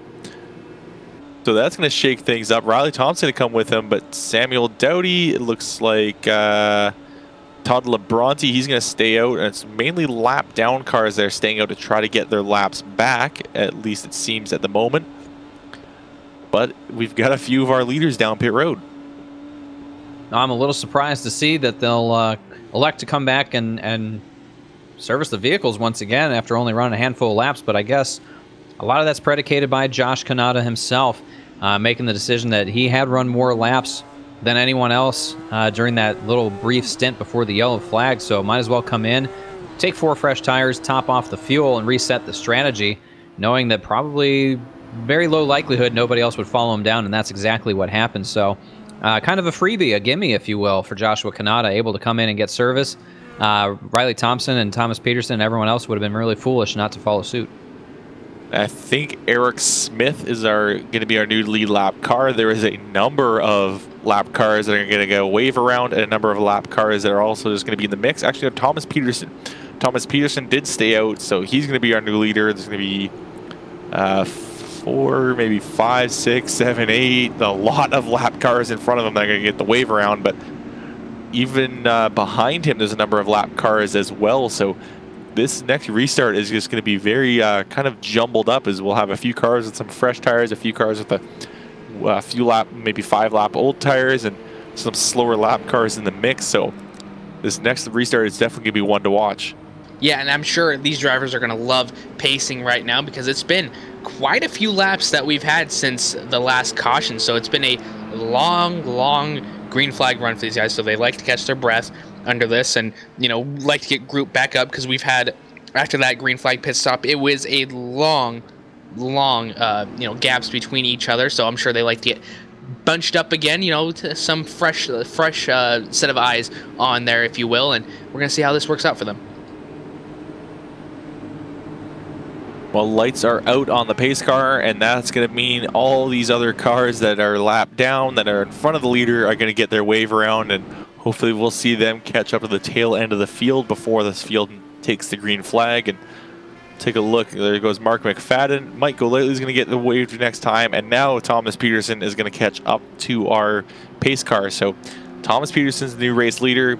He's got Craig Hawkins and Jason Wallet, who are both lap down cars behind him. And then there's Eric Smith, who will be our second place car. Then another lap car before Stefan Wang. So another lap car before Simon Thorns. And then we got Michael Lane, Eddie Hawks, and then there's Joshua Kanata. And that's our first car with fresh tires. A nice little shake-up to the field here. A couple new names up front as the big hitters, like Joshua Kanata, Riley Thompson, back in 6th, 7th position, respectively. So an opportunity for some of these guys that have been trying to figure out a way to make up some track position, make up some time. Now they've been given the opportunity to do exactly that by staying out. Yeah, they have a couple laps older tires, but really, I don't think that it's going to be detrimental to them as we go through the rest of the field there. You see, I like this. I think that, you know, guys like Andy Banfield in 11th, Brian Barney in 12th, David Barraclaw was involved in an incident earlier in 13th, Todd Labronte and Jason Wallat 15th, the first car lap down. Hoping for something to happen. They can maybe make up some time as well, but kind of a split field. Lap cars on the lead lap, new names up front. Got a fresh feel to it now, Kelly. Well, Thomas Peterson's now going to lead the cars down onto the front straightaway. Pace car getting ready to dive down into the safety of pit road, and there goes a lap car to follow him down, and that's going to make maybe a little bit of confusion for the start. But the pace car is down the way. We are green once more. Thomas Peterson in the lead. It looks like Jason Wallet just going to get out of the way of Eric Smith and as many other these lap cars or many of these other cars as possible. But looking back towards the field, there's a big bunch up going into turn number 1. Yeah, just such a big turn up because, you know, it's a lot of craziness going on in front of them. Eddie Hawks goes every which way. Now going to give the lead, or not lead, but the advancement to Riley Thompson over Joshua, and going down Long Pond and going into turn number 3 right now. Still got a lot of cars in front of him. Thomas Peterson still assumes the race lead for now. But we'll see how this all works out for him. We've seen Riley Thompson and Joshua really dominant. Now Joshua's going to go below Mike Kelly for position number I believe that's 9. No, Mike Kelly was able to run back up on that top side, Kelly. Yeah, now Riley Thompson trying to get underneath Eddie Hawks right now, going through turn number 1. Just in front of them, looks like Michael Lane got around Simon Thorns. This last restart and this caution period has changed things up. We now have cars everywhere up here, and all these drivers that were caught further back in the field and now running up front. Thomas Peterson, he's opened up a 7/10 of a second gap over Eric Smith, but watch for maybe Eric to kind of use that draft to his advantage, but he's got to be careful. There's a lot of cars behind him, and now look at Riley Thompson. He's going to make the move on Eddie Hawks. Trying to make this move work once more. Didn't get it last time by through turn 1. See if he can get it here. Nope, tucks back in line, thinks better of it. And he'll try him again, maybe try and get a better run off of the corner here. But Riley Thompson, for the first time in this race, finds himself in front of Joshua Kanata, not through a pit cycle. So now in a position with one car between him, that being Mike Kelly, the points leader, to really push forward and put some distance between him and Joshua Kanata. But again, Joshua Kanata has proven to have such great pace throughout the entirety of a fuel run. I'm not sure, again, he really needs to push it that hard, Kanata that is, to get back up through the field. Take his time, be patient. We're still not even quite to halfway yet in this race, so a long way to go for Joshua Kanata to get back up to the field. But if you're Riley Thompson, you got to like your position right now. Yeah, Riley got right up to the gearbox of Eddie that time by. Eddie going wide through turn number 1, and that's going to allow Thompson to get underneath of him. And now Kanata's going to try to pass Mike Kelly right behind them. He's going to back out before they get into the second turn. The tunnel turn is just doesn't want to try to go side by side through there. Riley Thompson, though, he was able to clear Eddie Hawks, so now he's going to try to chase down Simon Thorns as these guys start to work their way up through the field. Michael Lane now opening up a bit of a gap to Thorns. Now he's trying to chase down Stefan Wang as those drivers are getting into a nice battle for third. And here comes Katana up the inside of Mike Kelly. Tried to get there, but was not able to get there through turn number 1. Riley Thompson advances position to P5 against Simon Thorns. Now going to be trying to work on Michael Lane going down the Long Pond straightaway. And Riley Thompson was able to get himself clear. He's now got himself back up to the top 5, and the more cars he puts between himself and Kanata, the better. And Kanata's still trying to get around Eddie Hawks, and Mike Kelly was able to cleanly get around Hawks, so that puts at least 3 cars between him and Kanata had to try to get around Hawks, backed off, and now he's actually maybe going to lose another spot to Andy Banfield, as Banfield just had a better run through turn number 3 when Kanata had to back off. A good scramble here, and again, these guys got to show some respect to each other, so not to wreck it up trying to work their way through. And Joshua Kanata definitely demonstrating the patience needed to make good tactical decisions on the racetrack as he works past Andy Banfield going into the tunnel turn. That's very anxious moments right there. Not easy to get away side by side, and again, you see the momentum lost by Kanata, who conceded the entry and just trying to play it nice. Lonnie Finch throws his vehicle to the outside there as they're now side by side off of turn number 3 to give the advantage down the front straightaway to Lonnie Fitch. He's got the tow from Andy Banfield out in front, so Joshua Kanata will slide back into the 11th position. So not making progress forward after this restart is Joshua Kanata. Well, we've only seen Kanata really have to battle for position once before after a caution, and he was able to really make that happen quickly because he was the first driver on very fresh tires compared to a few drivers that were on like 20-lap-old tires. So really it's a different situation that we haven't seen Kanata in, and now we've got a car slow on the track. That's Craig Hawkins. He's below the yellow line, limping that car back. I saw a couple last lap he went through the pond straight, or not the pond straight, the tunnel turn, clipped the inside line, lost control of his car, and somehow was able to hold on to it. But now that car seems to be chugging. It almost sounds like he's out of fuel. Yeah, maybe he just didn't come down into pit road, and Kanata now under pressure from Brian Barney coming down the front straightaway. He tried to get to that inside, but Kanata able to get under him and blocked that racing lane, so still able to hold on to that position. Kanata now going to work on Fitch up into the up into the turn number 3. Now Barney going to go underneath that 97 of Joshua, and try to do everything he can. The outside line is really working for some drivers up in turn number 3, so we'll see how that comes into everything, and still a little under a blanket for positions number 8, 9, and 10. Yeah, big battle for those guys, trying to get as many spots as possible. Just behind, looks like Kanada's trying to pass Fitch once again, but he's not going to be able to get clear by the time they get to that tunnel turn, and he's going to back off and get himself back into position. He's got Claude Belval behind him, but Belval is a car that's multiple laps down. Belval, though, does have some speed in him, so it could, if he decides he wants to try to make his way back up towards the front a bit more and maybe try to get a lap back, he could maybe kind of mess up the kind of the pattern that Kanada and Fitch have got themselves into right now. You know, as I watch Joshua Kanada navigate around this racetrack after spending so much time out front and easily being the car with the best pace so far in this first half of this race, as he lose that position to Claude Belval off of turn number 1, I don't see a lot of panic in the way that he's driving that vehicle, even though he finds himself back in the 11th position, further back than he's been all race long, and you know, where he runs right now, almost 9 seconds off of the lead. Just doesn't strike me that he's got a lot of panic in his eyes or in his brain right now. He's just going to continue to drive his race, knowing that he still has another 101 laps to go, many more pit stops to go, and the strength of that car is in his back pocket to really use to his advantage. He knows he's got great long-run speed. He's just got to be patient, not worry about losing a few positions here and there. And knowing that the top, 4, 5, 6 cars are on a different pit strategy, so they're going to have to come to pit road before anyone else. So a lot still to play out here, but Joshua Kanada is still seemingly cool, calm, and in control of his race vehicle. Well, looking back up towards the battle for the lead, Eric Smith, he's got himself within 7/10 last time around. They're going to come around the line this time. It looks like Smith was a little bit slower off of turn 3 compared to Peterson, so coming across the line, looks like they were the exact same time, so the lead did not, or the gap for the lead did not change whatsoever, as Thomas Peterson getting a slightly faster lap though than Eric Smith, and now Eric getting maybe a bit of a toe off of Thomas Peterson down the Long Pond Straight. Yeah, and you know, seeing the number 97 fall back, continuing to fall back, he's now in 11th right now.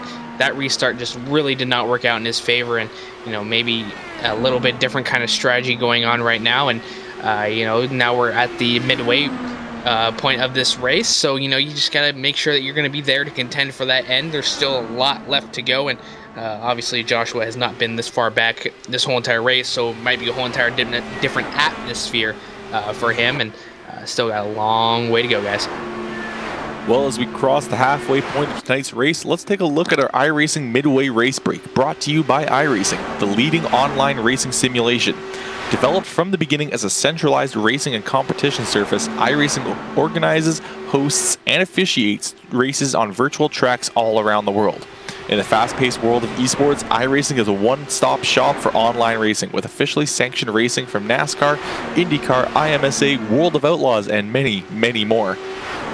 Well, at the moment, we've currently got Thomas Peterson in the race lead. Eric Smith sits behind him in second. Michael Lane runs in third. Stefan Wang in fourth, with Riley Thompson right behind in fifth. Mike Kelly currently rolls along in sixth place. Simon Thorns holds on to seventh.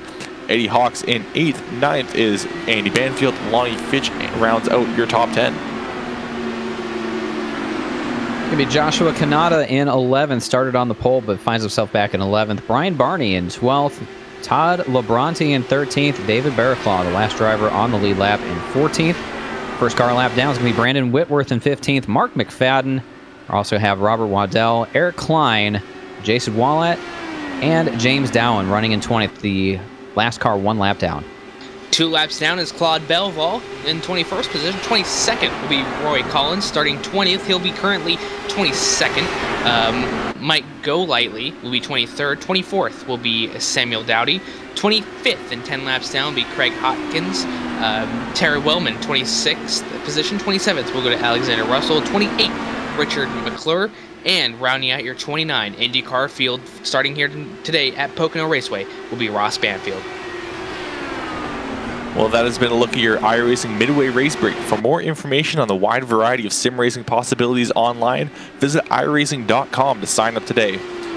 As we were kind of going through our Midway Race Break, there was a lot of shuffling for position between 8th, 9th, 10th, 11th, and 12th. Those drivers are just all over the place, swapping positions back and forth. And now it seems like Lonnie Fitch still holding on to the spot ahead of Kanata, but they kind of were able to get their way through Brian Barney and Andy Banfield, who are still right behind them, especially Brian Barney. He's still quite close to those two drivers of Kanata and Fitch, but Kanata's still trying to find just a spot where he could pass Lonnie Fitch, but he seems to keep getting the better runs on the long pond straight, but it's really not a place where you want to initiate a pass when you're going into that tunnel turn in these cars. Yeah, you got to be on your toes when you're making these passes, the tunnel turn. Like I said at the top of the show, probably the hardest of the three, and definitely the worst passing zone around this 2.5-mile triangle-shaped racetrack. But they're scrambling hard, and you can tell a race car driver it's not a good place to make a pass, but by golly, you get a run down these straightaways, and you think you can make it stick. We saw somebody try and do that earlier, and it just didn't quite work out. So these guys got a little bit of patience to show still. We're only just past halfway, but again, a couple better areas to make that pass if you really need to. But as the laps wind down, desperation rises. Guys make moves you wouldn't normally expect them to do, but Thomas Peterson doing a great job out front. No change up there as he continues to work about a half a second lead over Eric Smith. Yeah, Eric Smith continues to chase down Thomas Peterson, but we're going to take a quick step aside and take a quick break of our own here, but don't go anywhere. You are watching the Atlantic Major Series Pocono 500 on LSRTV.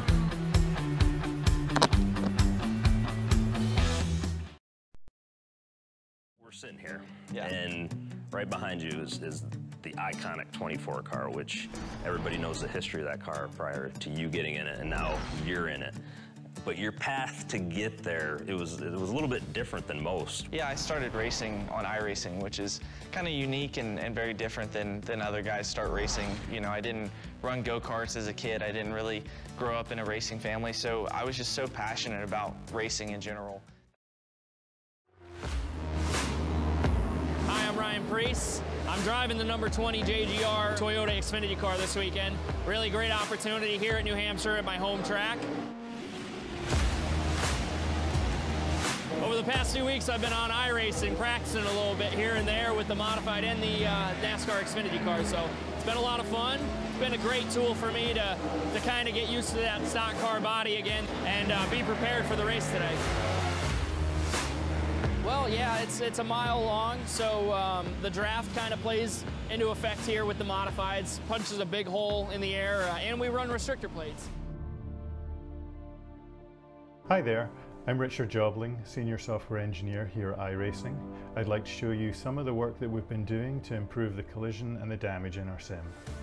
One of the major changes we've made is how our collision systems work. The old system stored the track as parametric surfaces, and the cars were made of collections of spheres.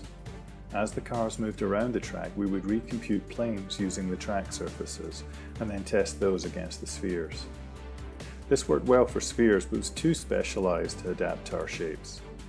So for the new system, we've built new high-resolution meshes for each track.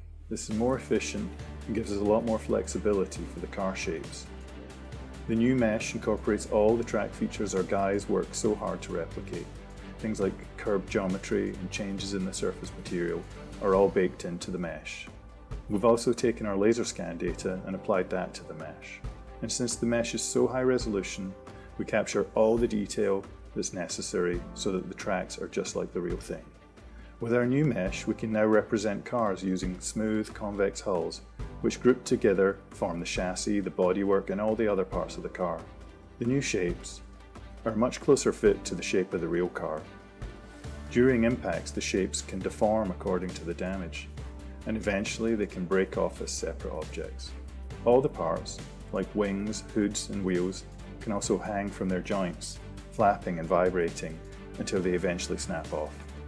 All these changes are going to add a whole new level of realism to our races. If you want to find out more, please visit iRacing.com and check out my blog post for lots more details. Hi, my name is Greg Hill. I'm the Vice President of Art and Production here at iRacing. This damage project that we've been discussing is certainly a project that involved all hands on deck to pull off. We've got a rather sizable number of cars in our portfolio, and not all of these cars have been built with this dynamic damage system in mind. So what we had to do is one by one go through our race cars, and we had a team of 3 artists, a highly technical modeler, our technical art director, and our associate art director. All took on each car one at a time, and the work involved was researching that car, researching what would happen to that car if it were in a crash, depending on the forces involved in the crash, how severely it would be damaged, what parts might come off, what those pieces might look like when they're removed, what it would look like where the car has areas exposed that were previously covered by bodywork. So they had to do a lot of modeling to each race car, and they had to do a lot of work to essentially set up how the car would react to forces.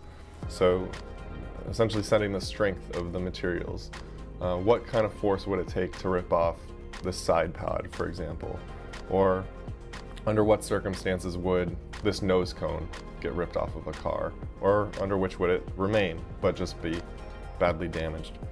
But all said, it's been a lot of work, but seeing the car models interact with the physics system and the new crash dynamics is really exciting and really cool to see, and definitely makes all that hard work worth it. Hi, my name is Jose Diaz. I'm a visual effects artist at iRacing. I specialize in particle effects ranging from fireworks to water fountains, debris, crash, impacts, all in the service of improving the driving experience. So you have the main sort of new damage model that Richard's been working on. So that takes into consideration all the mounts and the chassis from the cars and which materials they are. And he's making all the calculations that tell you, like, okay, it got hit from this one side and the strength of that impact is this certain amount of values. If you hit something, that means that this mount gets off, something breaks. This gets added on top of that to sort of complement what is happening there with things that you would see in real life when a car crashes. So typically in a car crash, you will see all these little particles of dust, metal, scratches that will take all that force and momentum and kind of explode in a way.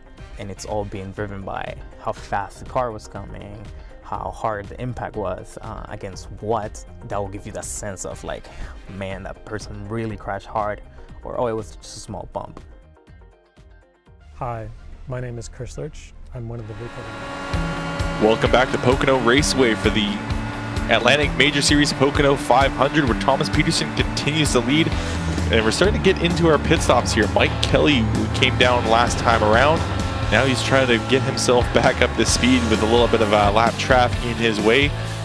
You got to wonder when these next cars are going to be coming down. I can't imagine Riley Thompson will be coming down anytime soon, because he is chopping chunks of time off of this gap between himself and the 2 leaders of Eric Smith and Thomas Peterson. So Riley Thompson, I'd expect him to just keep going here and maybe at least take over the race lead, or at least get closer to these guys before trying to come down pit road. Yeah, he does such a great job on restarts, and he does such a great job on that long stint. So, you know, just to watch and to see him come in this early is not going to be something that I'd be expecting from him. He's doing such a great job, as you mentioned, cutting off time. But now we're starting to see a lot more people coming to pit road. You know, just got to get that car serviced in time for everything to happen. 10 cars on the lead lap as we speak. Thomas Peterson still first, Eric Smith second, then Riley Thompson, and Joshua Kanata has caught up to 5th place, so he's made up 6 positions over that commercial break that we just took, and you know, just doing such a great job keeping up with that momentum, and I'm sure he has a good long run car too. Yeah, now as they cross the line this time around, Eric Smith lost a little bit of ground to Thomas Peterson, and Riley Thompson, though, he's continued to catch up, and now he's going to get the draft of that 32 machine. So watch for him to maybe make a pass next time around going into turn number 1, or maybe he'll use this draft to kind of just close up the gap and then come down to pit road before he really gets into any battle, so it could cost him time. So there's a few options available to Thompson at this moment, and we'll also have to keep an eye on Thomas Peterson. Maybe Thomas Peterson will try to make the call to come down pit road early. You know, as a wise man once told me, it's good to have options, and if you're Riley Thompson right now, you do have options on how you want to play out the rest of this run. As we do see Thomas Peterson hit pit road, your leader right now on pit road. So the shuffling will begin even more. As Eric Smith will take over the lead. Riley Thompson will go to second, but Thomas Peterson hitting pit road, kicking off the next round of green flag pit stops, if you will. So I would imagine it won't be long before we see Eric Smith, Riley Thompson, Lonnie Fitch, Joshua Kanata all hit pit road as well.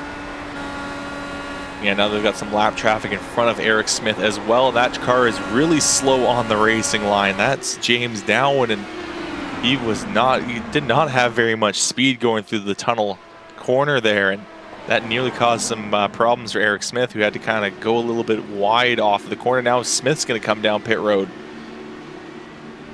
Yeah, here we go. Now Riley Thompson's going to assume that race lead. So now you just have to imagine how many more laps until he comes down. But going to watch Eric Smith come down pit road right now. Got to make sure everything is clear. Passing some cars, getting some damage repair right off to the left. We'll see how he comes in. You have to make sure that your stop is so perfect. Spotting his pit stall. Going to see what happens, and he does it perfectly.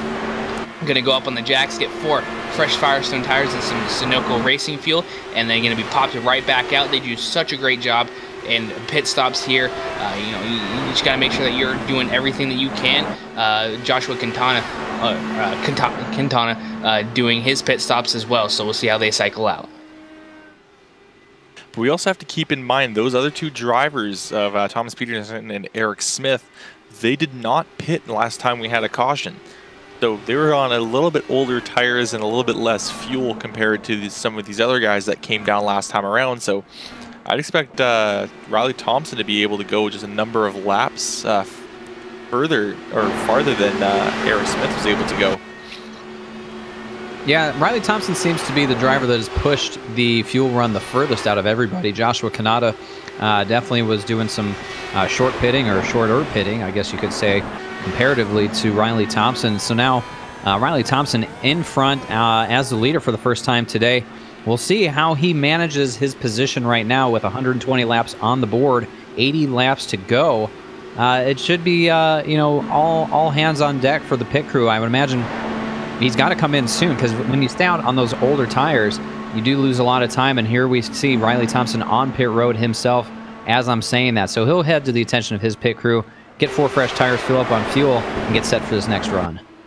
And looks like he's into this box clean, so this is a very critical pit stop for him, as he had a very large lead when he came down for this stop. So if he's able to keep this as a nice clean pit stop, could gain a lot of ground, and there actually comes out a caution. So this may actually help a few of these drivers that had just come down pit road. Looks like it might have been James Dowan. There's some heavy damage to that car, and I think the tunnel corner has claimed another car.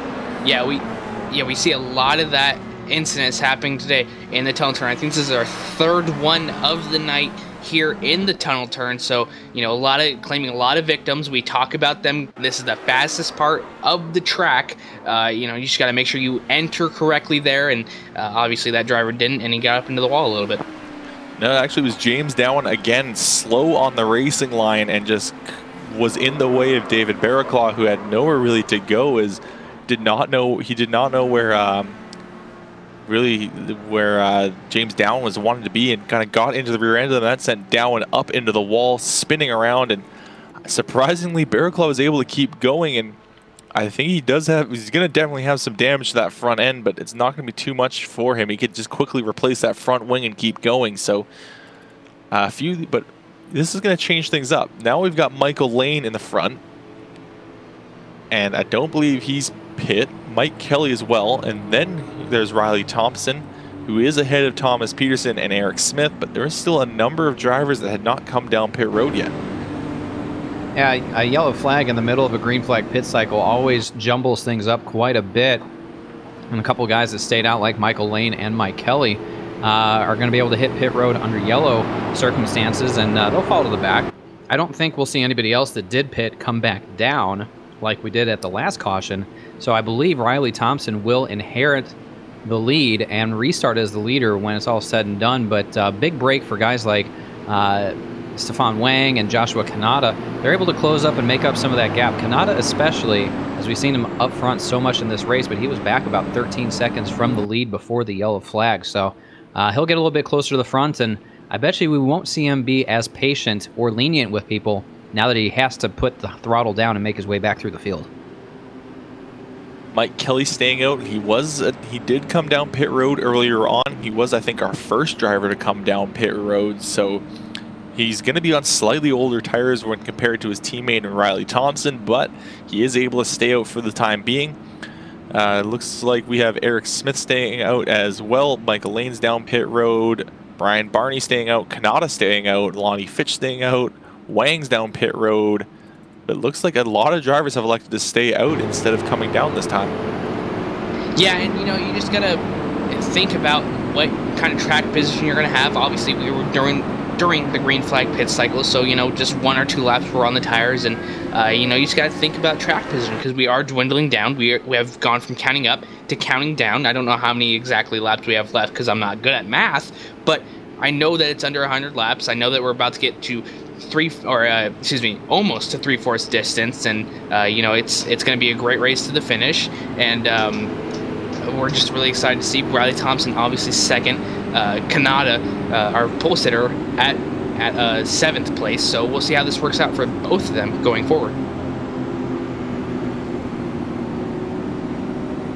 Well, now we'll have to keep an eye on this next restart. We've seen Thompson be pretty strong on these starts, but I can't imagine him putting too much pressure on his teammate that's right in front of him. But at the same time, he's got Peterson and Smith right behind him, and there's a number of drivers back to Joshua Kanata, and we'll have to see what Kanata's plan is, if he's going to be aggressive on this start or if he's going to be a bit more, say, lenient, because he did come down and get a pit stop himself, it seems, a few laps prior to the caution coming out, so he might be on some fresher tires and might be able to get a couple of these guys.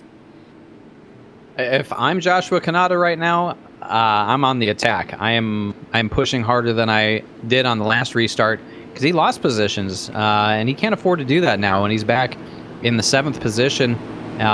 He's got to attack. He's got to get past these guys. The restart's the best time to do it. So Joshua Kanata, most speed in the car that we've seen here today so far, unless other guys have been holding back a lot more.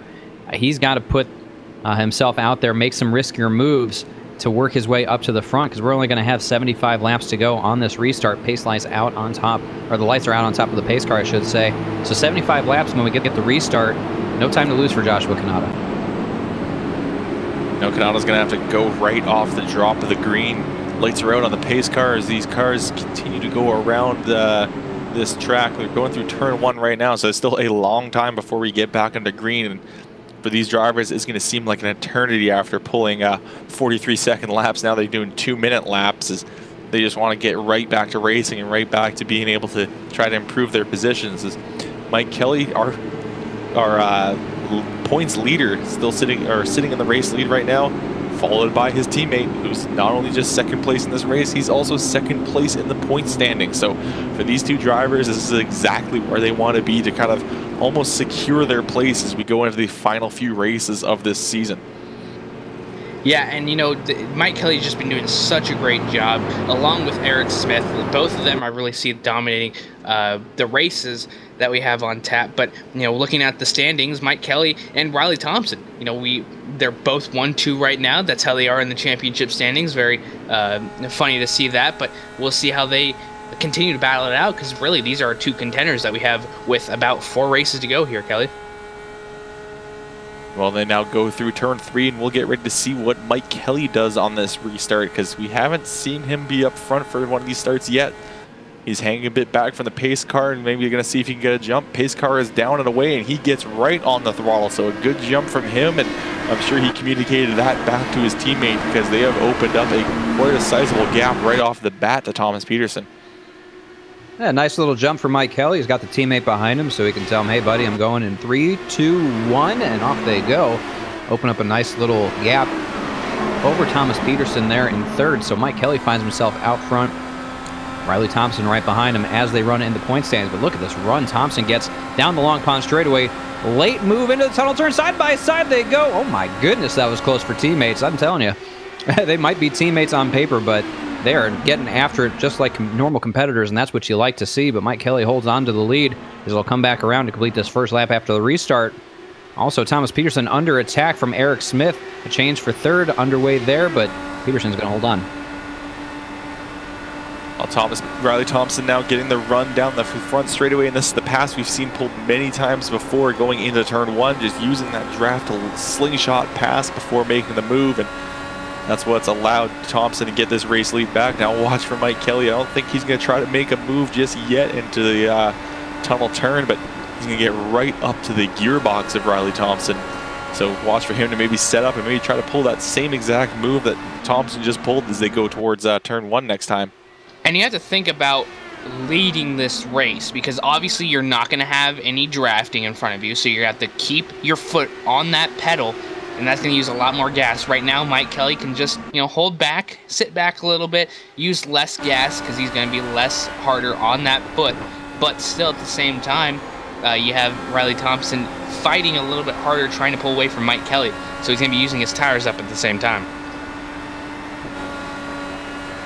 But Mike Kelly also pit earlier in the run compared to Riley Thompson. He's running on slightly older tires, so that's going to allow Thompson to be able to hold on to this lead, and that's also might be what allows Peterson to catch up and pass Mike Kelly. But at the moment, the gap is kind of staying equal between all those three cars, as Thomas Peterson's kind of a bit more concerned with holding off of Eric Smith at the moment. I also want to point out Joshua Kanata moved up to 5th from 7th on that restart and is within striking distance of Eric Smith in 4th there. So Joshua Kanata, a great restart, exactly what he needed, got aggressive, made a few passes, and is clinging onto the back of this front pack. So exactly what he needed to do right there, and set himself up well to be in the mix, give him a couple more laps to catch up to these guys. He's going to be right back up there as well. Yeah, Mike Kelly still holding off the position from Thomas Peterson. Thomas Peterson getting followed very closely by Eric Smith, and it might not be the best idea from Eric Smith, because the closer you are, the less downforce you have. The less downforce you have, the more you're working your tires. So later on in this run, Eric might be struggling just a little bit. So at the moment, it might be better for him just to kind of lay off and try to maybe get a run on Peterson.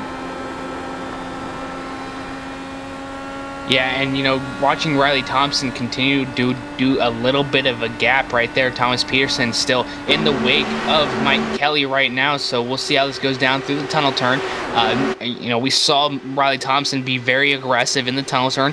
Usually not something you'd see in the opening laps, but obviously we're a little bit further than halfway, so got to start getting a little bit more drastic. And that was quite the move that we saw. Nearly ended in calamity into that corner, and great job done by both drivers, able to keep everything under themselves and still able to fight for that race lead. Kanata trying to catch up to Eric Smith right there in turn number 1, so we'll see how this works out for them going through everything lap 130. Well, Thomas Peterson now getting a bit of a run on Mike Kelly here as he's closed up that gap to just about a couple tenths of a second now, so maybe watch for him to make a move down this front straightaway. If he gets a good run off of turn number 3, he could probably use that draft to his advantage, because Kelly will no longer be getting the draft from Thompson. So we can see this that pass we've seen many times before, where they use the draft slingshot by into the inside, but not the best run off the straight for Peterson. He actually surprisingly wasn't able to close up very much, as their gaps continues to remain around 0.3 of a second. Just sort of looking at the trends of what we've seen, I think everyone should be able to make this race on one more stop. I'm not sure on Mike Kelly, because he did pit a little bit earlier than these guys. He might have a 2-stopper in his future. I haven't really seen a consistent fuel number as far as the amount of laps these guys can go, but I think it's around 40. Maybe, correct me if I'm wrong, Kelly, but I think that they may be looking at one more stop here to get to the end. So these guys might be playing a little bit of games with each other, as Joshua Kanata makes a big move off of turn 3. Pulls down to the inside to make a pass on Eric Smith. They fight side by side down the front straightaway. We'll see if Kanata can make the pass stick here in one. We've seen him try it a few times, falls back in line as he got a slower car on the apron, so not worth making that risky maneuver. He'll regroup and try once again, but Eric Smith under fire from Joshua Kanata. Yeah, they almost made contact coming out of turn number 3. Eric Smith was a little bit slower and almost got rear-ended by Kanata, and then we had a bit of a wobble and he nearly got into the wall, and there goes side by side coming through the tunnel turn as Eric Smith pulling a little bit of a crossover with Kanata, who had dove down to the inside to make that move, and now he's going to try to make the move pass on the outside of turn 3, and he's actually going to surprisingly make it stick, because looks like he must have fresher tires on that car, because he went flying by Eric Smith on the outside. You know, you just see a lot of rubber get placed down over these 133 laps, and, you know, after that time, that outside line is going to come into play. You know, that could happen. Final lap of this race, that could be a little bit more into the later parts of this race. You know, you just saw Kanata do such a great job going through that turn right there, getting around Eric Smith. Such flawless execution going down the front stretch. So, you know, you just got to watch for that. Obviously, we're going to have still a lot of laps to go. Thomas Peterson, Mike Kelly, and Riley Thompson, piece 3 on forward. Mike Kelly still falling back into the clutches of Thomas Peterson going down the front straightaway. Yeah, looking back towards the front, Mike Kelly still holding on to that second place position over Thomas Peterson. Peterson just can't quite make that pass on Kelly. He was seeming like he was going to be a faster car for a little bit, but once he got into the wake of Mike Kelly, he just hasn't quite been able to make the move. But it is entirely possible that he's maybe trying to hold off and just kind of sit in the draft, save his car, save his stuff just a little bit. And as you said, there's probably one more stop to the end. Maybe he's wanted to push that stop just a little later in the run, so maybe he'll have some fresh tires to the end. You know, racing's about 50% brain, 50% car. But the guys that leverage that 50% brain activity the best are the ones that usually end up towards the front. So if you're, well, I'll hold on to that thought as the yellow flag flies, Kelly, one more time as we got a car spun around on pit road. That's James Dowan in the number 42. His second incident of the day, I believe. He just got loose. No, I'm sorry, he got tight off the corner of 3, hits the outside wall, and sends him flying down pit road. So caution's out once more. That'll probably bring all these cars back to pit road. Yeah, that'll definitely probably end the day for James Dowan, as that's the second time he's wrecked that car. And I think you're right. I think once these guys group up behind the pace car, they're going to come down pit road, and it might be possible that they might be able to make it to the end depending on how long they run. So it's going to be a bit of a toss-up. Are they going to be able to make it?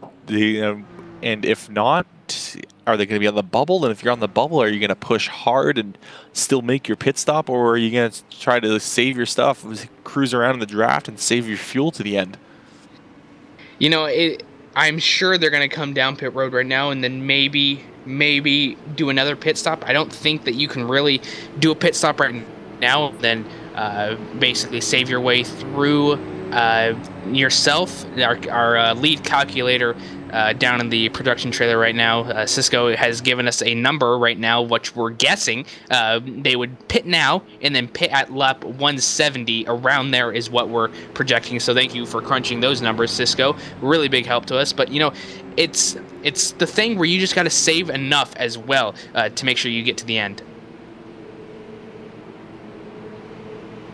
And I had things a little bit switched up myself. I was thinking we were at 40 to go instead of 60 to go.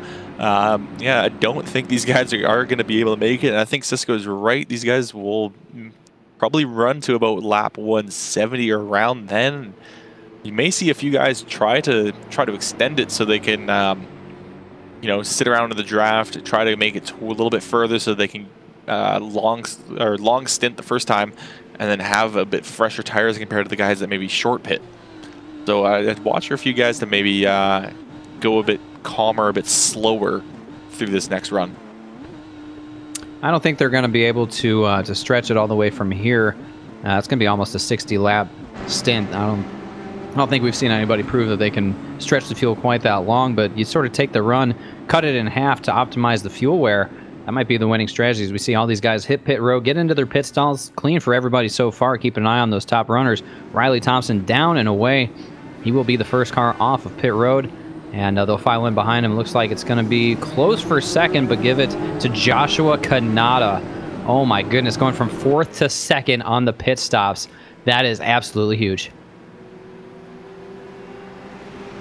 Yeah, this is definitely a big stop for him, and I don't think that's what Riley Thompson wanted to see behind him, was seeing Kanata make a good stop and be able to come out in second, because these two drivers have basically been the fastest drivers on the racetrack today, and that's I guess the big loser of this this pit stop though was Mike Kelly. He lost, I think, 3 positions over Eric Smith, Thomas Peterson, and Joshua Kanata. So Thompson just went from having his teammate right behind him and his biggest threat a few cars back to having his biggest threat right behind him and his teammate a few cars back. So definitely not a good stop for those drivers.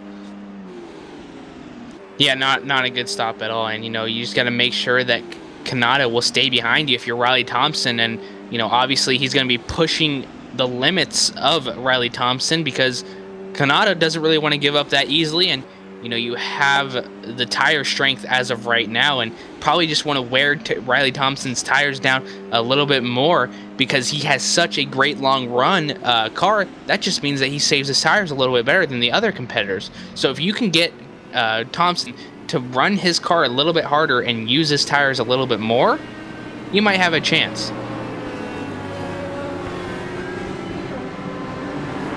Now we see a few more drivers that were a lap down come down pit road, but now we've got still Wallet and McFadden trying to get in the wave around. But Riley Thompson will retain control of the race lead.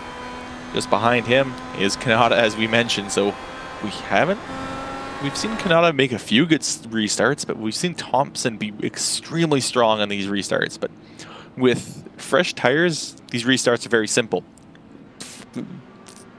Guy in front of you goes, or the lights go green, green flag waves, you just mash that pedal and go.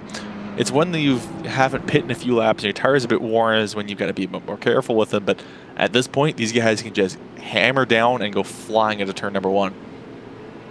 Well, we saw 1 or 2 restarts ago, teammates starting 1-2, and we talked about how they probably let each other know when they were going.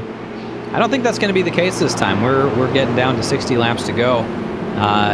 And I don't really want to help anybody if I'm Riley Thompson, especially the guy that's been out front most of the race.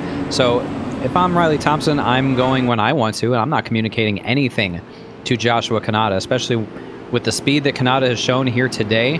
I don't want to give him any advantages, so I would look for Riley Thompson just to go when he's ready and see if Joshua Kanata can keep up.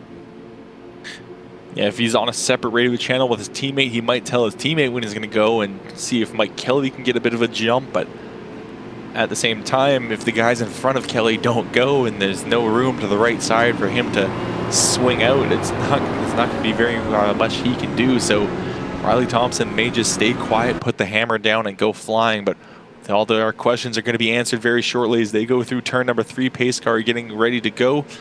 Makes the hard left now down onto the pit road. And Thompson waited for the green to come out, and it's not going to work too much. He's trying to break the draft from Kanata, seeing if he can get a bit better of a run on the start, but it's not helping him that much. Kanata is going to close that gap up. Kanata followed him close, and just behind him is Peterson. Peterson as well trying to keep that gap up. And a great first turn for Kanata. He got a ton of speed through there and really closed up the gap, but is he going to try to make it there? He is going to try to make a move going into the tunnel turn. They are going to go side by side through turn number 2. Basically the riskiest place to do that, and only the first lap is when you can do that, when you have enough grip. And just behind them, a big run from Eric Smith as he got right up to the gearbox of Thomas Peterson. But now going back up to the front, Joshua Kanata, he's taking over the race lead, and Thompson, he's actually losing a bit of ground. Very, very good job done by Thompson to give that room to Kanata. He saw that he was faster. He didn't want to press the issue going in turn 2. He saw that previously before there's been about 3 incidents inside that tunnel turn. Didn't want to make it a 4th, so very smart, backed off and just let him go, let him have his time. He's going to be able to follow that wake for a while and keep up a little bit of better gas mileage going through, because as I'm looking in chat, and you know, it was such a big deal for fuel in the previous split that, you know, you just got to make sure you see Kanata get so close to that yellow line. He was on the rumble strips, trying to get everything that he can out of that car. Such a great job done by Kanata as well, coming all the way back from 11th position to that first position once again. We'll see if Riley Thompson can get his long run car back under him. Looking back in the field though, Mike Kelly, he's sandwiched between a couple of teammates now with Eric Smith right in front of him, Thomas Peterson right behind him, but here comes Mike Kelly. He's going to try to make the move now into the tunnel turn, and it's going to be a bit more risky as these tires wear off a little bit, and Mike Kelly can't make it stick. He's able to keep the car underneath of Eric Smith. It doesn't wash up entirely into him, but not able to make that pass happen on the tunnel turn. And really, the longer you go into the run, the less likely that is going to end well. And now he's just going to use the draft coming off of turn 3 and going to completely clear Eric Smith before turn number 1. Great move by Mike Kelly. That'll put him up to the 3rd position. And again, we look at the point standings coming into this race. It was Mike Kelly out front by 89 over Riley Thompson, who runs 2nd right now. So Riley Thompson knows that the ability for him to make up points here today may not be that great, but he cannot lose any more positions. Definitely cannot let Mike Kelly get in front of him, as there's now about, I'd say 1.5 seconds or so between those two drivers as Josh Kanata starts to set sail and pull away. That's the form that we saw out of Kanata at the first half of this race as he was dominating. Now he's back out front in clean air, looking really good in that number 97. Yeah, Eric Smith now being drafted by his teammate Andy Banfield, as Banfield trying to see if he can get around his teammate, but he's still kind of holding up here.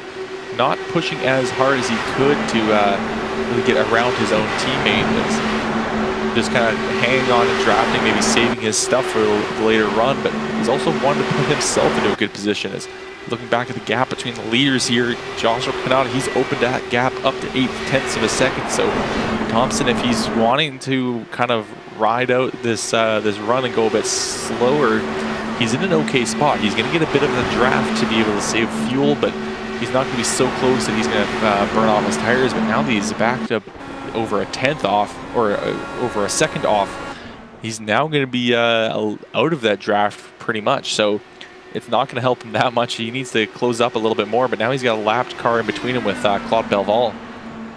You know, I think that's exactly what he's doing. Riley Thompson doing such a great job saving those tires for a longer stint. He knows that this race has gone through 2 green flag runs already. So he needs to make sure that he has his tires there for another possible green flag pit stop. We've seen after probably 15-20 laps that he starts to close in whatever gap he's been able to, or whatever gap that Kanata has been able to gain on him. So we'll have to see how this works out for Riley Thompson. Mike Kelly still in contention as well with Eric Smith and Andy Banfield.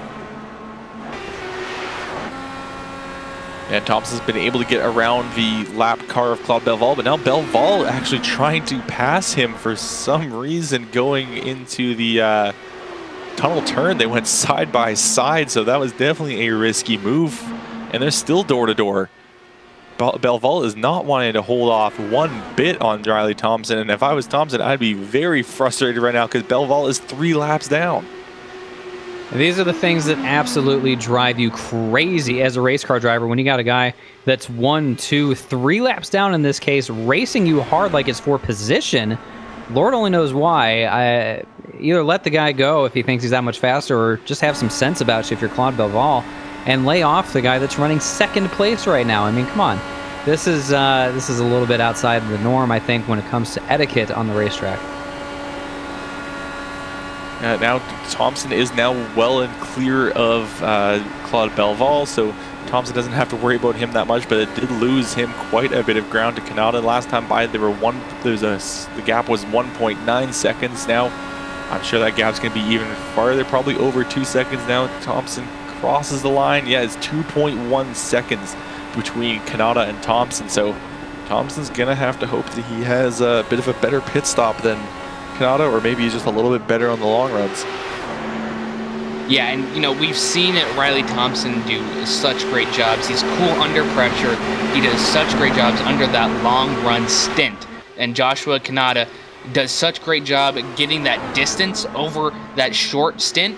But over time, it's basically a flip-flop thing that they have working out for them. Because right now, Obviously, Joshua is really strong, pulling that gap. We'll see once they cross the line how much interval it has gone up. It went from 2.1 to 2.2, so another 0.10 or 0.1 of a second has been added to the lead. But after a few laps, Riley Thompson will begin to pedal back and close that gap, while Joshua Kanata will start to fall back. And I just think it's such a great balance that these drivers have, and it's going to make such for a great finish, because if they pit on 270, then they have 31 laps essentially in their fuel tank to make it to the end. So it's going to be tight, Kelly. It may be a little tight, but we saw how if there's a caution in the mix here, it could change things up. We saw that they could go over 40 laps the first time with a couple cautions in the mix. I believe the first time we saw some pit stops was, I think, maybe on the one of our later stops, I think maybe lap 18, and then we had these guys go for another long run until like about, I think, lap 50s when Thompson came down. So it's possible that they could go a bit longer if they get some pit stops in the way, or some cautions in the way. And maybe if a caution were to come out right now, these guys would come down at this point and still take another stop, that second stop later on, and just so they have a bit fresher tires to mix between these two stops. I don't think there's many drivers that even with fresh tires are going to overtake Joshua Kanata. Right now, it seems to be the best car. He's had the best speed. He was, pretty far back, 10th, 11th at one point, but is now out front and is using that clean air. He's got a 2.5 second lead over Riley Thompson. So even if guys try to get a little of a special pit strategy going or find themselves with fresher rubber, I'm still not sure that's going to be enough to overcome the pure speed and long-term stability that Joshua Kanata has in his race car. So everything going his way right now. He started first, he's running first, and if nothing else changes, he's probably going to finish first too.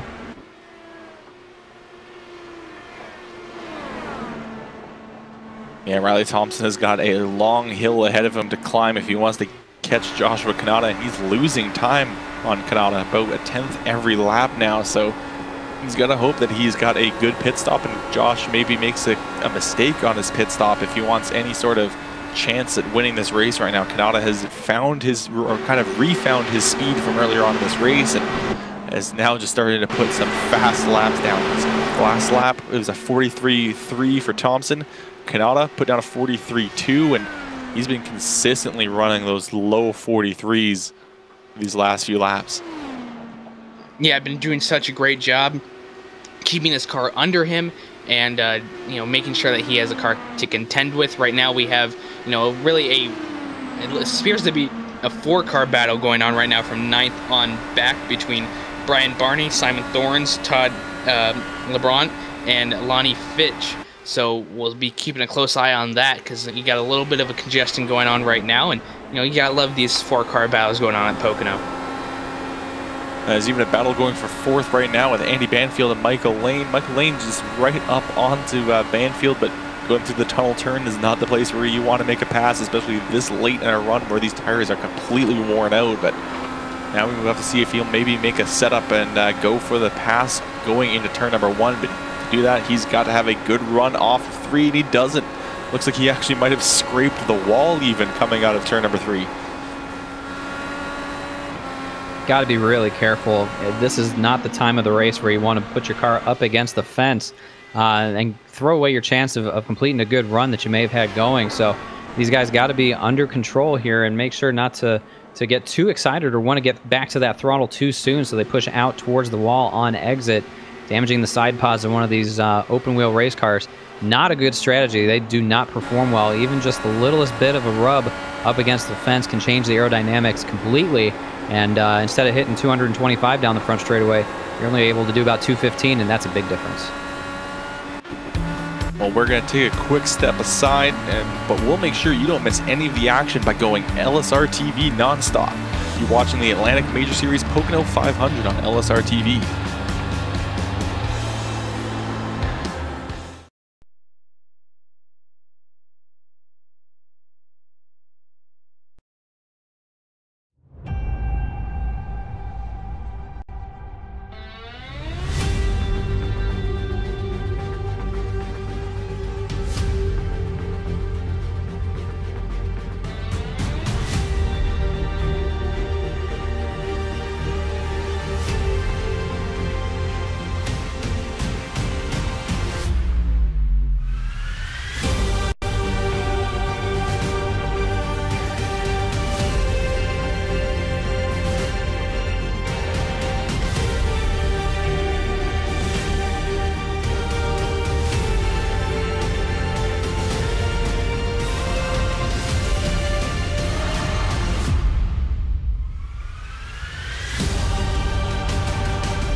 So, you want to race in NASCAR.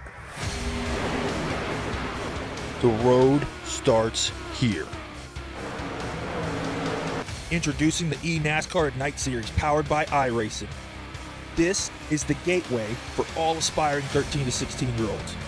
Starting June 20th, ignite your dreams of one day racing in the top tiers of NASCAR. Go to www.iracing.com/ignite for full details.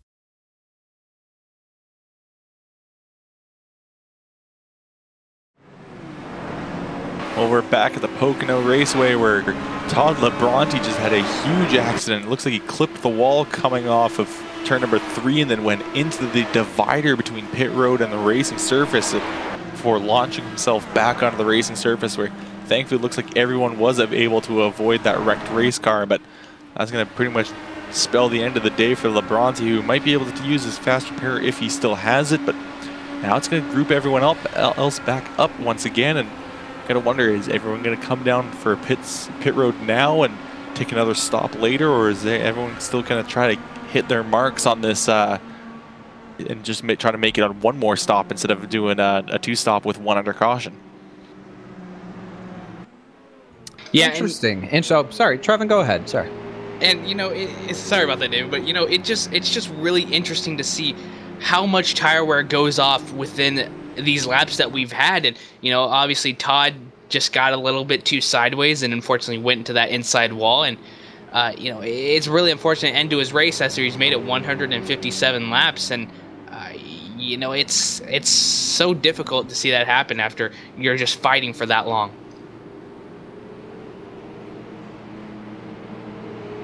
Yeah, and we're gonna see who's gonna come down pit road this next time around, and it's gonna be interesting to see what the plan is for some of these drivers. There's a lot of strategies up in the air, but I think a lot of them are gonna come down pit road now because they've been going for about almost 20 laps at this point. So these tires are gonna be pretty burnt out underneath of them. So I'd say a lot of these guys are gonna need fresh rubber, even though that they will still need one more stop before the end. Well, all this does is just change how the last 40 laps or so of this race are going to go. A lot of guys are probably going to look at just cutting it in half, maybe doing 20 laps and 20 laps, so pitting maybe a lap 180. So I'm sure there'll be a couple different strategies. Some guys may feel more comfortable, and those that maybe are better on the short run, staying out a little bit longer and then having a shorter run to leverage the strength of their car. But for right now, all eyes on Joshua Kanata as his car is down and away. It's going to be a tight race off of pit road, but he will get to the line first, barely. A little bit closer than he probably wanted it. Looks like Mike Kelly is going to sneak up to second, put Riley Thompson back to third. Yeah, it was a tight race off of pit road, and these guys are still most likely going to have one more stop to the end. I don't think they'll be able to quite go a full 40 laps on a single tank, but if someone maybe saves, runs a bit of a lower fuel map, or maybe even just sits in the draft, they might be able to make it. But actually, Kanata's not even the leader. Looks like Thomas Peterson elected to stay out, so looks like Peterson will be the race leader for the time being. Yeah, and go ahead, Kelly. Sorry, it looks like Pearson pitted on lap 144 possibly, so he's not going to have the worst tires, but he's definitely going to have pretty worn tires when compared to these guys that just came down pit road.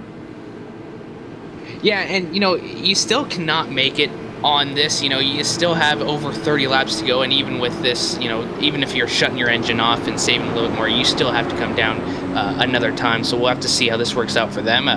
You know, obviously still gonna see how this all works out for them. Right now have cars separating the first and second place machines, so we'll have to see how that works out. And obviously Riley Thompson has such a great job doing restarts, and Kanata still probably has a few more laps under his tires before they actually start to fade away a little bit more. 16 cars on the lead lap, actually, excuse me. But, you know, this is going to be a really exciting restart. You know, obviously 40 laps to go coming up to that point, but going to get a little bit more exciting, Kelly. Yeah, it definitely is going to be an exciting end to this race, as lights are out on the pace car, and 1 lap's time, we'll be able to get back under green.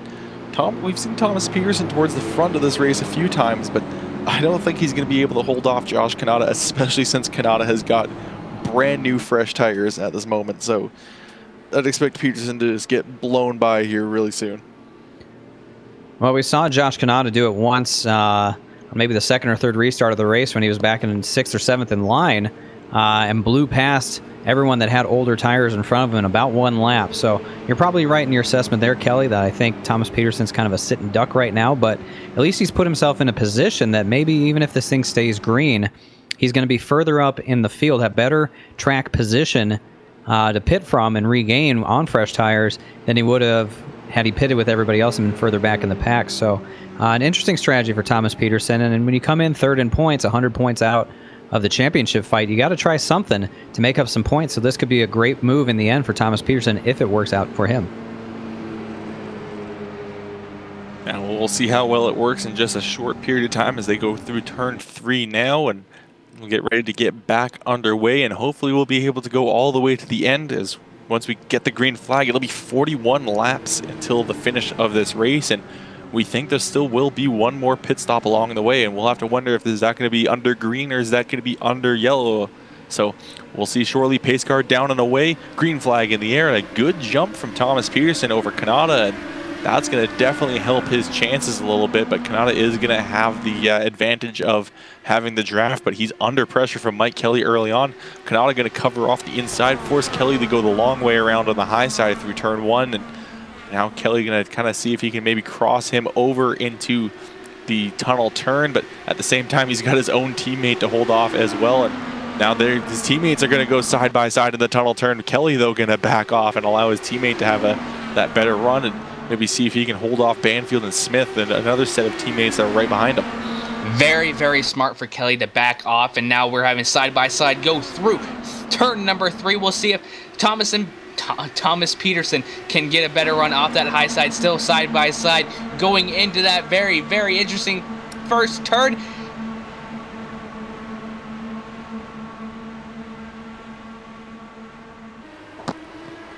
Kanata on the inside is making the move on Peterson, and now here comes Thompson as well, going to try to make the move down the long pond straight as they go towards the tunnel turn. Those cars are grouped up, and they've also got Mike Kelly in the mix as well, with a 4, 5, 6 car pack here fighting for the lead, all trying to get that number 1 spot. And we've even got another car making their way into the mix.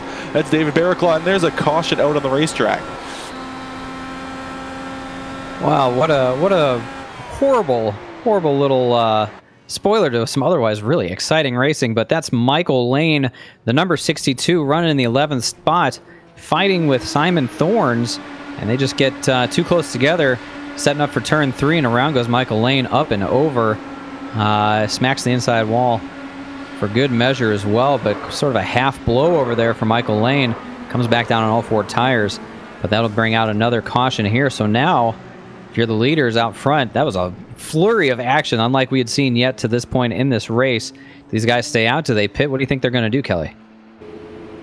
I'd say they'd stay out. I don't think they can make it to the end even if they pit now. But and just going back to that wreck, I don't know why Michael Lane decided. I understand they're getting a bit towards the end, but there's still 40 laps to go. And after the corner, Simon still had his nose in there, and as Simon Thorns kept on having a run, Michael Lane just did not give him any sort of room and just kind of squeezed him into the wall, which really caused that accident. And I don't know if he expected Simon to just lift off and let him have the spot, but I think Simon still had the position at that point, even though Michael had a better run through the tunnel turn, but I don't think he ever fully cleared him. No, it's just one of those things where you're trying to get that side draft and you're trying to get as much as you can out of the car. You know it's over 3/4 distance. This is the long, or not the long, but the long run to the finish, and you just got to get everything that you can out of your car at every moment in time. So you're just trying to do every single thing that you can in your mind possible. And obviously, you just got a little too close for comfort there and went a little sideways for a couple of people. Yeah, looking like we're everyone is going to stay out, at least in this front pack. I'm not seeing anyone coming down pit road this time around. So it looks like everyone's under the agreement except for Simon Thorns, who's replacing or fixing some damage. Wallet, who's Jason Wallet is going to come down pit road. Looks like Eddie Hawks as well. So those guys are a bit further back in the field, trying to see if they can maybe make something happen by going down pit road this time, and maybe seeing if they could possibly stretch the fuel. If they get maybe a couple lucky cautions, it could work out for them. But it's definitely it can't hurt if you're in the back of the pack to quickly come down pit road. Yeah, I like the strategy. I think it's the right thing to do if you're in the back portion of the field. I mean, if you're anywhere outside the top 10, and that's, you know, a handful of cars, Mike McFadden, Simon Thorns, Brandon Whitworth, Jason Wallet, Michael Lane, although he just had an incident, so I won't count him. But Eddie Hawks, these guys, they come in and pit, coming to 1 to go, top off with fuel, and sort of work the fuel mapping. That could be something that they could work. They may be able to stay out and stretch it to the end, knowing the guys in front of you are going to have to pit. So this would be the time to try it. At least probably going to be about 35 laps to go or so when we come to this restart. Yeah, absolutely. And, you know, it's one of those things where it's really going to get down to the wire. Obviously, you know, you're going to have another... This is saving them fuel, so they're going to be doing a little bit different. So obviously you're still going to have one more pit stop, but it's not really going to matter once you get that pit stop in, because it's not going to be as close as we once thought. So, you know, obviously cautions do breed cautions, so I don't think we're going to be seeing another long green flag stint right now. So maybe Riley Thompson is a little bit in deep water right now, because, you know, after time, his car needs to wind up to get a little bit more pressure bound to Kanata. So maybe it's just a little too late for Riley, unfortunately. Maybe he can pull something out of the hat, but for that short run, Joshua's definitely got it on lock.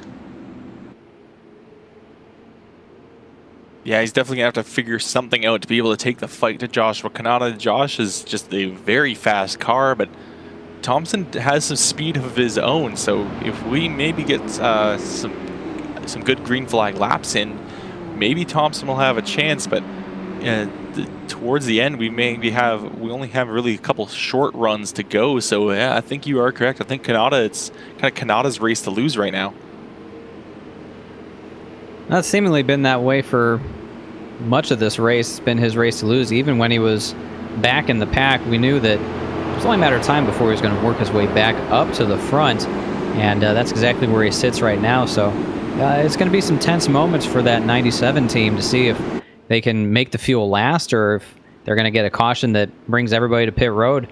I don't think anybody matches Joshua Kanata on overall speed, except maybe Riley Thompson. Thomas Peterson giving it a great run in second. Riley Thompson sort of took a step back on that last stint. He's going to have to recover if he's going to bring the fight to Joshua Kanata. Well, I believe the lights are out on the pace car, so we are going to get back to racing very shortly as these drivers head into turn number 3, and the final turn on this triangular racetrack is we're going to get ready to hopefully go towards the end. We've got just about 46 laps to go, and we'll go back to green. So they still have one more pit stop somewhere along the way. We'll have to see when these drivers are going to take that stop. Pace car down in the way. Joshua Kanata launching off right off the bat, and that's going to help him quite a bit. Looks like Thompson got a good jump as well, as he's going to get to the outside of Thomas Peterson before they even get to turn number 1 there. But Peterson has the advantage of being able of following Kanata's draft there for the moment. So Peterson, though, not getting a good run through turn number 1, and look at Kanata or Thompson. He's going to try to cross him over and maybe make the move into the tunnel turn. These aren't fresh tires, though, so this is going to be a very risky move, but he is going to clear him as Peterson backs off before the corner, and now it's actually going to hurt him a little bit. Here comes Mike Kelly going to try to make a move as well before turn number 3. And, you know, I don't know if that inside line is really preferred going into this corner. If you have a strong car on that outside line, look at the launch. Thomas Peterson's getting off that corner, and I think you just want to be moving up to that higher lane in turn number 3 from here on out, because really that inside line is not going to be helping you out that much. But Mike Kelly going to try and go for that position again, does not get it. He's not going to try and set him up going down the Long Pond straightaway, but you know, it's getting really close. It got really close, and now we're going 3 wide with Andy Banfield thinking about it for a moment's time. tucks back into line. We have 2 wide as well between David and Eric. Smith then gets a little bit of contact in the tunnel turn, but able to keep it up very, very well between those two. Mike Kelly backing out of the move just a little bit on Riley or Thomas Peterson.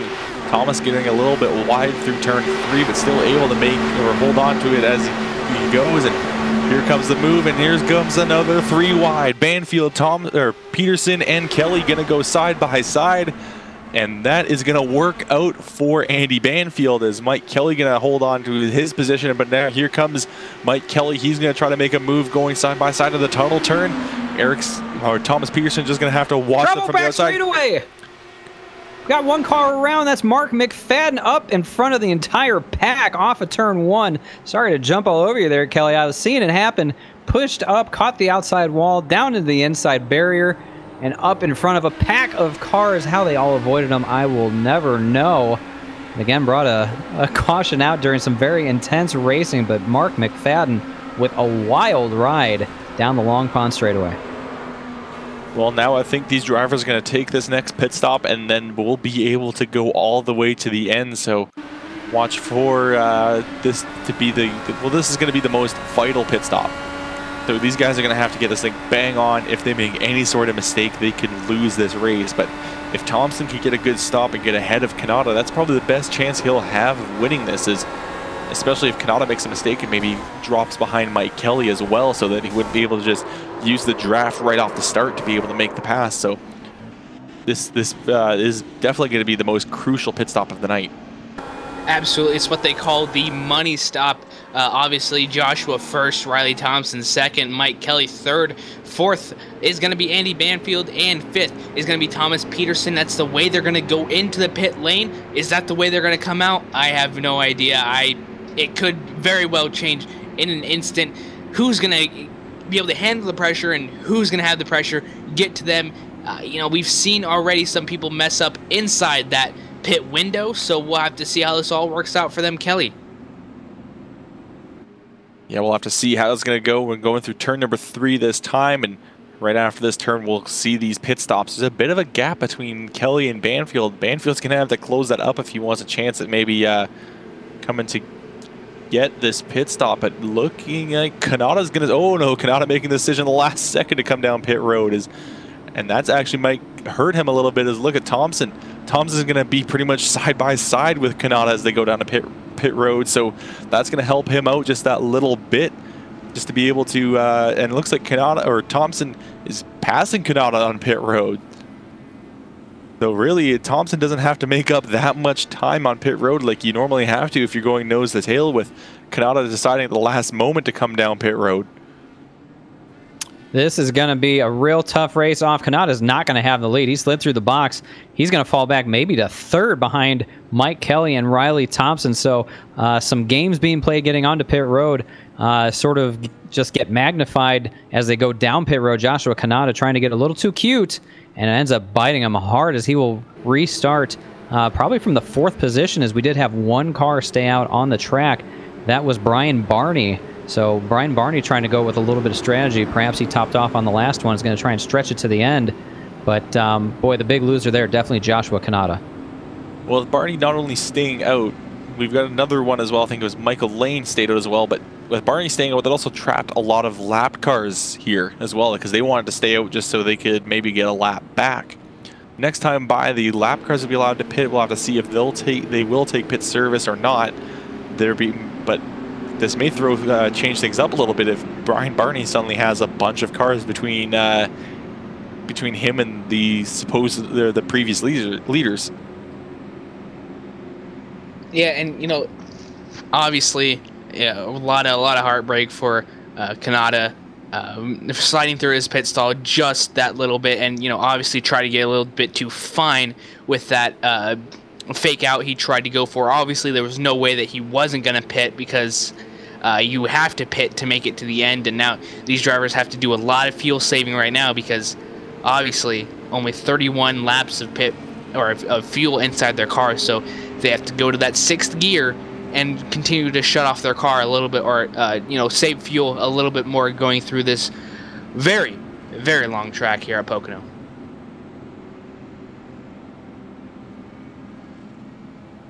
Well, Brian Barney is going to continue to lead. He's got Belval behind him, then Mike Golightly, then Michael Lane. So he's got 2 cars, lap down cars between him and the next position car.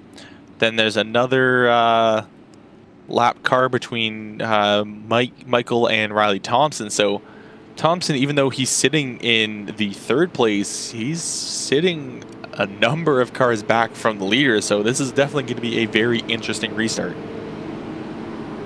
You know, Michael Lane at 2nd place, it wasn't all that long ago, maybe 10 laps ago or so. Maybe not even, where we saw him almost doing a full barrel roll down the straightaway between turns 2 and 3. Got his quick fix. He's up to 2nd place, so quite the turnaround for Michael Lane when all seemed lost not that long ago. He's restarting in 2nd place. Goes to show you the value of having that quick fix in your pit stall to use, and now all eyes are going to be on Brian Barney as he sets up to restart this race for the first time. Just going to be inside of 30 laps to go here, so a lot of cars up front, not many of them on the lead lap between 2nd and 3rd place. Riley Thompson's going to have to be very careful, but he can't waste a lot of time getting by these guys. Well, the lights are out on the pace car, so we will be going back green this time by in a very short period of time as they go into turn number 3. And I've said this many times before, hopefully this will be the last time, as we'll have 30 to go exactly at the start of this race. So these drivers should be able to go all the way to the end on this tank of fuel. Pace car now making the turn left down onto pit road, and Brian Barney gets right on the throttle. There's a few cars not getting away well. It looked like he's still slow. It looks like Samuel Doughty just kind of getting possibly just trying to let as many cars by him as possible, but he was not fast on the start. Now Riley Thompson, he's going to be right on the gearbox of Michael Lane going into the first turn, and they've got another lap car going slow in front of them. Very, very close call for Riley Thompson. He's going to have to find his way around all of these cars in front of him. He's obviously got a little bit more speed than them going into the tunnel turn right now. Got a little bit close right there. Mike Kelly going to pass the car right in front of him. Michael Lane, that is, right in front of him. Mike Golightly in front of Riley Thompson right now, 1 lap down. You know, you just got to make sure you're going to maneuver through them correctly, and Riley Thompson is going to slip up in that 2nd place position. Then 3rd will go to Michael Lane right now. Oh, getting very close into that turn number 1 area. Very, very big checkup for Mike Golightly in turn number 1. That's going to cost a little bit more time as Brian Barney pulling away fairly quickly. I'm sure these drivers are very frustrated with just how the lap cars have acted tonight. Mike Golightly just put Riley Thompson into the wall.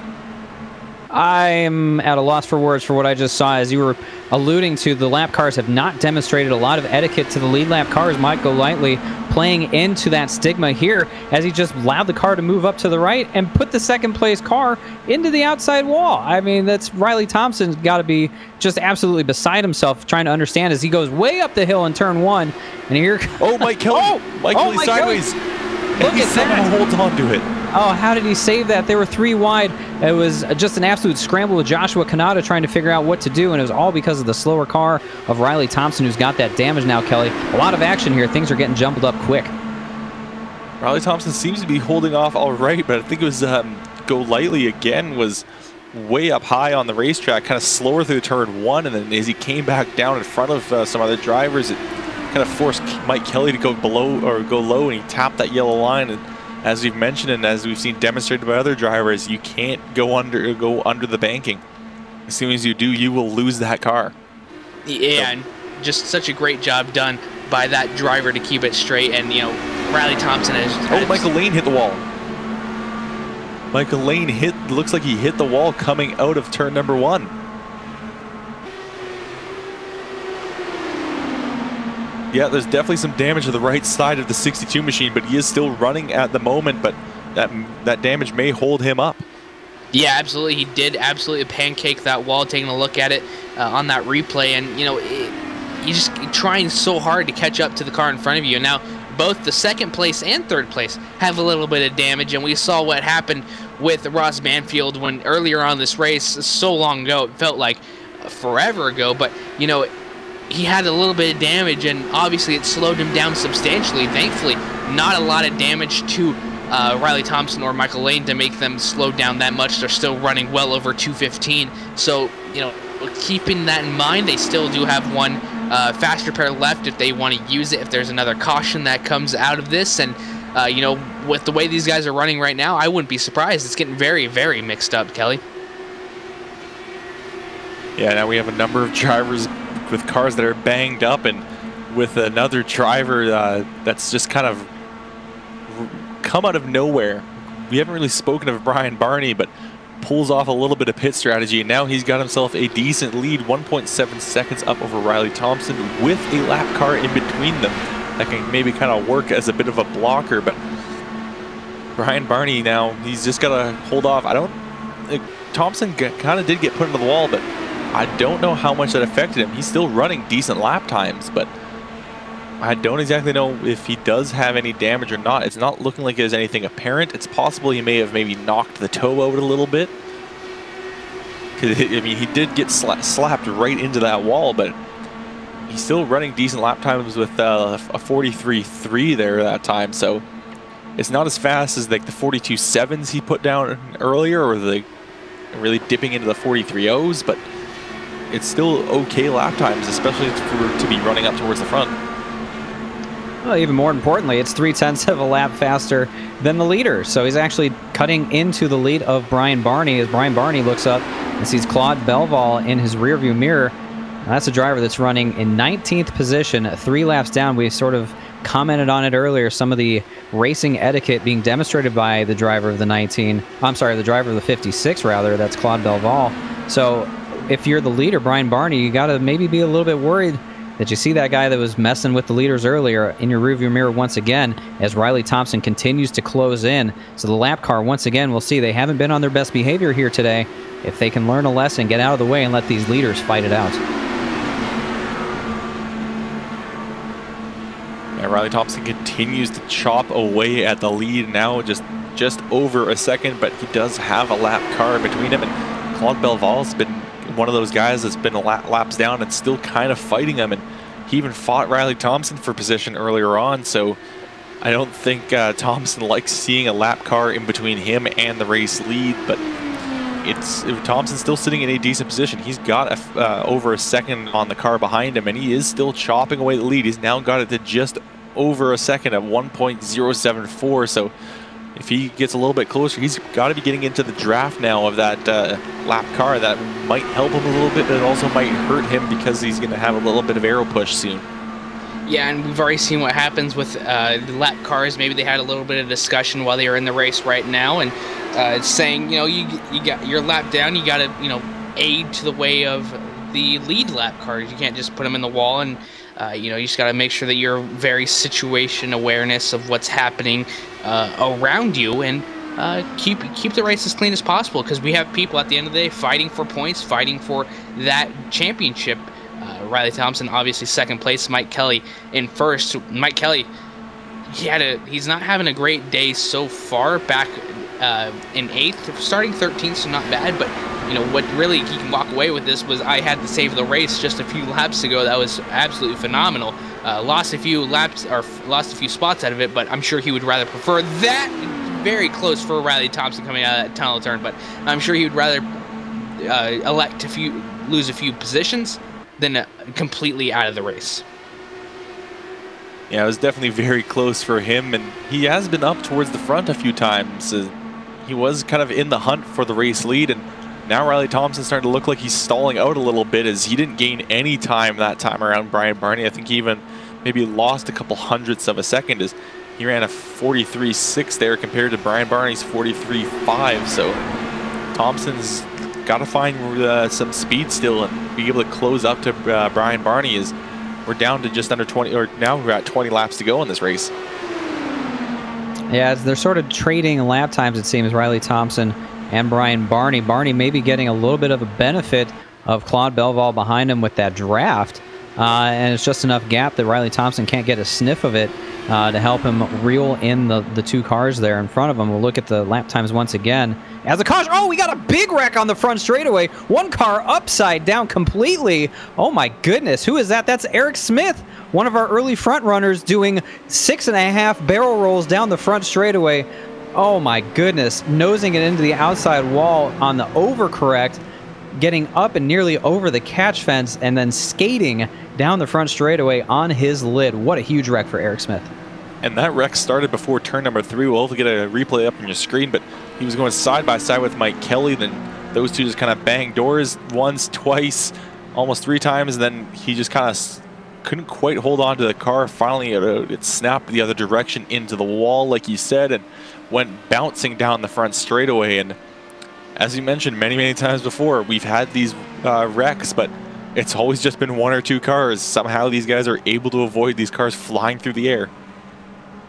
Yeah, and you know, our flip counter is at, I believe, 3 right now, if not 2. But you know, you just try to do everything that you can in your power and try to get everything that you can out of this race car. And you know, with tires like this, after a handful of laps, you can't really push it as hard as you can. And you know, obviously, we just saw what happened with that driver right there, and it's really got to be heartbreak. Again, making it only within 20 laps to go here at this grueling race, almost 3 hours in total, and you just get out, and it's got to be so heartbreaking. Well, now this caution will switch things up a little bit. Thompson will be now right up behind the lap car of Belval, unless Belval decides to come down and pit. Brian Barney is still going to lead this race. Again, that's if he elects to keep going out here, because he didn't pit last time around. And this caution might be what he needed to maybe stretch that fuel. If he's got this thing in a lower fuel map and trying to just feather the throttle as little as possible, just kind of feather the throttle and get on the use as little or least amount of gas as possible right now, he might be able to stretch this all the way to the end. Well, all of this is going to fall on the shoulders of Brian Barney right now. I'm pretty sure whatever he does, everybody else is going to do as well. It looks like he is going to come to pit road, unless he does the last-minute fake-out. But I think that's the right call. You got enough laps on the tires. It's going to drag everybody down to pit road, except for David Barraclaw. He stays out. And Joshua Kanata stays on the racetrack as well. So that is a very bold strategy right there. Seemingly got a lot of faith and confidence in his tires. Definitely enough fuel to make it to the end. Sort of a split strategy. Thomas Peterson stays on the racetrack as well. So a number of guys stay out. Half the field pits. And that means, Kelly, that's going to give us one whale of a restart. Yeah, things have definitely been swapped up this time around, as Brian Barney still barely gets out of the pit road ahead of Riley Thompson. And going to be interesting. We're going to have a driver that started in 22nd now leading this race. So that's David Barraclaw. And he's gonna have the fastest driver of the race right behind him in Joshua Kanata. And then we've got a number of drivers in between them and our next contenders, so it's definitely going to be an interesting start. Yeah, absolutely. And you know, it's really going to be interesting because we've seen Riley Thompson so strong at these restarts so far, and David has yet to start a restart, so we don't know when exactly he's going to go, and it's going to be really struggle for him. So we'll see how this works out for him.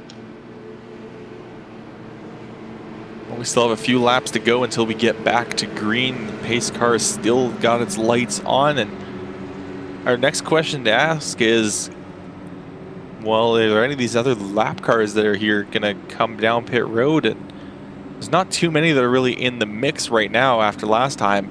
And it looks like Belval is ahead of Barraclaw, so he'll be able to get around, get his wave around and go back around the field. And we're also getting to the point where soon those lap cars that are in the mix, they'll get waved to the back. So it's going to be interesting to see what happens. And actually, Belval's going to come down pit road. So yeah, Barraclaw's going to have a complete clear track in front of him. At the same time, though, he doesn't have anyone that's going to be protecting him from Josh Kanata.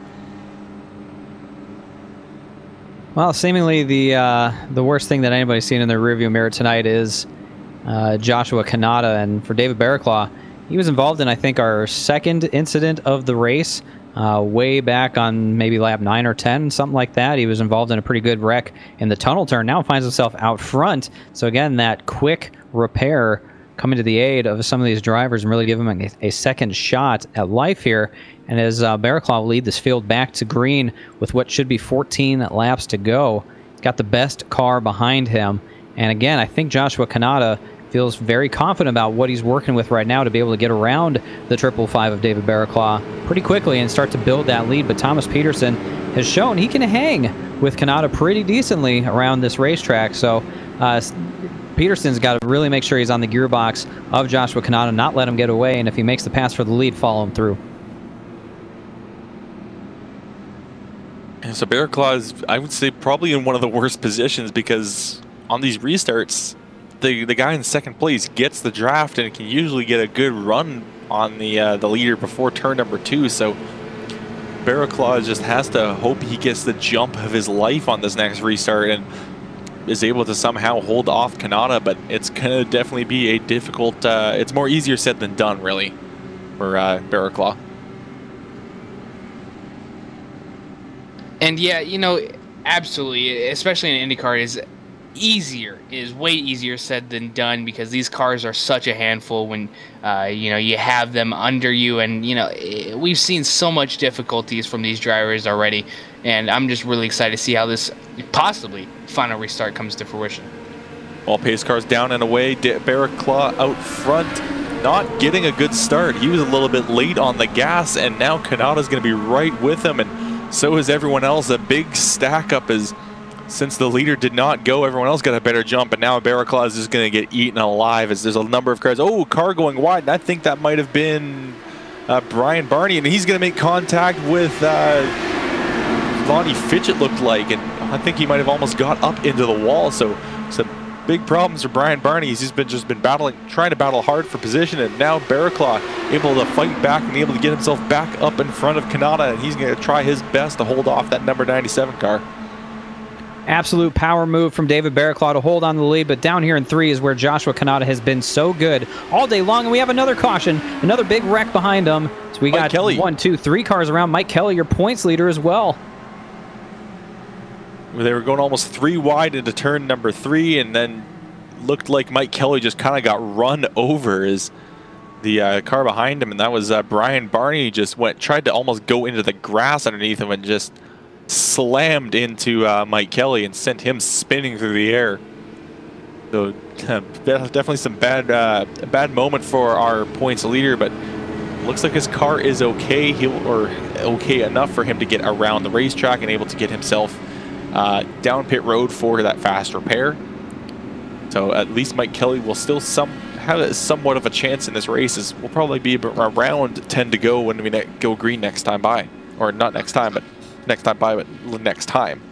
And this is going to be giant points change for this, because right now, I believe, if I'm correct, Mike Kelly is first, yes, and Riley Thompson is second. So that's going to close the gap considerably for Riley Thompson, because Mike Kelly, you know, even with the fast repair, it's going to be hard for him to come back all the way up to the front with only probably less than 10 laps to go here before the finish of this thing. So it's going to be really, really tough to see. Well, Barraclaw is going to have to hold off Kanata for another restart, as he did put up a good fight. Kanata got past him. Well, it looked like Kanata was going to get past him at first, and then Barraclaw fought back, got underneath of him through the tunnel turn, and was able to retake the race lead. But it's definitely going to be another difficult fight for him, because Kanata is pretty much determined to win this race after running so strong all day long. A performance like what we've seen from Joshua Kanata is not one that you want to see end in anything other than victory. You would definitely come away feeling pretty bad about things if you don't go to victory lane. But I got to give a call to David Barraclaw. As you said, Kelly, sort of was under pressure from Joshua Kanata on that restart, but was able to defend, hold him off through the tunnel turn, and especially down in turn 3. I think that's where Joshua Kanata has made most of his passes on restarts when he's needed to do it. He's gotten through there so well, can seemingly hook the bottom better than anybody else, get those left sides down underneath the rumble strips and not lose control of the vehicle, which helps him get through that corner so well. So if there's going to be a pass, I bet you it's going to be down in turn 3, but David Barraclaw, that restart wasn't so good. He was pretty delayed and allowed Joshua Kanata to stick right with him. So I bet you the leader on this next restart is going to be a little more on top of things and not be so far behind when it comes to restart this race. Yeah, he definitely has to get a better start, but it almost seemed like that almost kind of helped him, because a lot of times when the leader gets a good start, it's like getting a jump at Daytona. You're kind of up against a wall of air, and then the guy behind you is able to get a huge run because he's able to draft you for so long. Since Kanata was so close behind him, he didn't have really any space to build up speed, to build up a run. Yeah, he had the draft, but by the time he was able to just gain a couple miles an hour before he had to try to make a move. When as soon as you make the move, you're hitting that wall of air. So it almost seemed like the bad start helped David just a little bit. Yeah, and you know, it's very interesting to see how that all worked out for him, because we saw all of those top at least 7-8 cars bunch up, and then once they hit turn 3, they all spread out, and we saw a little bit of contact going into turn 3. Everybody was able to keep it straight and going as best they could, but you know, really great job done by all these drivers. I'm sure David will learn from what just happened in that restart and do a little bit different going forward with this, and see if he can do something better. Well, lights are turned off on the pace car, and we'll be able to get back to green next time by, and by the time we do that, it'll be 11 to go. So really a short run to the finish here, and hopefully these guys will be able to keep it clean. Pretty much every restart we've had, we've thought it would be the last one, these last few laps. So hopefully they'll keep it clean. Hopefully we'll get a good run to the end, a good fight. But David's going to have his work cut out for him, because he's got some of the fastest drivers behind him, and Kanata, Peterson, and Thompson all just nose to tail right behind him. And those are 3 cars that have been very strong and very dominant at different points throughout the day. So Barraclaw, while he's sitting in the lead at this moment, and it's been very impressive for him to go 22nd to first, he's definitely got his work cut out for him for these last 11 laps. If he's able to hold off Joshua Kanata, he can definitely say he earned the win, not just through good strategy, but also through his driving. Joshua Kanata, as we've said multiple times, has been the fastest car here at Pocono. So if you can hold him off and get yourself a checkered flag, you definitely can look yourself in the mirror and say you've earned this one. So all eyes on David Barraclaw. Very important restart here. I won't curse it by saying hopefully the last. I just hope it's one that works out well for him, but also leads to some really good racing over the final 11 laps. Well, we'll have to see what Barraclaw does on this last start, because last time around he did not get a good restart, and it kind of worked out for him in the end. But this time around, we'll have to see what he does. Looks like Kanata leaving a bit of a gap, trying to see maybe if he'll get a bit better of a draft by doing that. Pace car down and away, and Barraclaw gets a good jump this time, and that's going to open up that gap over Kanata, and that might bite Kanata in the end. And looks like Thompson trying to already make a move on Peterson. They're already side by side, completely even up going into turn number 1, but Peterson going to draft Kanata just a little bit and allow him to get a bit of an advantage. However, going through on the high side, big run for Thompson. Now Thompson's going to take over that 3rd place, and now he's actually going to run a bit on Kanata. Trouble down the Long Pond straightaway. 2 cars up and over off of turn number 1. That's Mark McFadden and Claude Belval once again put the flip count up to about 5. Yeah, it looks like Belval was way too low. Belval was pretty much off of the racing surface and just got that car completely loose and ended up coming up in front of McFadden. And again, it's just lap cars. I don't know what they're doing, because it's not like he needed to be that low. There was no car on his high side. He was just kind of hugging the yellow line way too hard and just got pretty much 2 tires. He was halfway over the yellow line. Yeah, and you know, it's just every driver going for it, and you know, it's just going so hard and not really, wow, that was a big impact. That's something I've never seen on this sim before, but you know, it's unfortunate. Obviously, again, lap car that was implemented right there, and you know, unfortunately got up into each other, and you know, we had a great race going down Long Pond between Riley and Joshua, so you know, unfortunate time. Well, this is something our leader has been would be wanting to see, is every time when they kind of get going, they get another caution, and allows him to just hold on to that position. And I think Kanata was somewhat thankful for that, because he was about to lose a spot to Riley Thompson, and if those two were battling it out, they would not have been able to catch up to that 555 of Barraclaw. So it's definitely an interesting time for the caution to come out in these last 10 laps. So again, we'll have to see what they're going to do next time around. Now Kanata's seen what Barraclaw can do. What really kind of bit Kanata there was leaving a bit of a gap because he was expecting Barraclaw to have a slow start like last time, but then Barraclaw got the jump and opened that gap up even more, and then Kanata couldn't really get that draft. So you got to wonder if Kanata is he going to hug up to the back of Barraclaw, or is he going to hang back this time?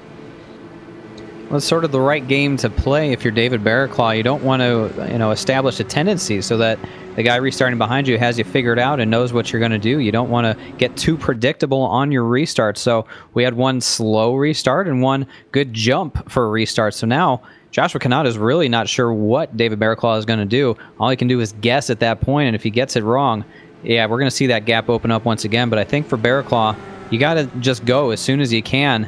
The earliest point, just make that jump, because you don't want Kanata closing in on you whatsoever. So that was a great restart for him, and I think that's exactly what he needs to do on the next one.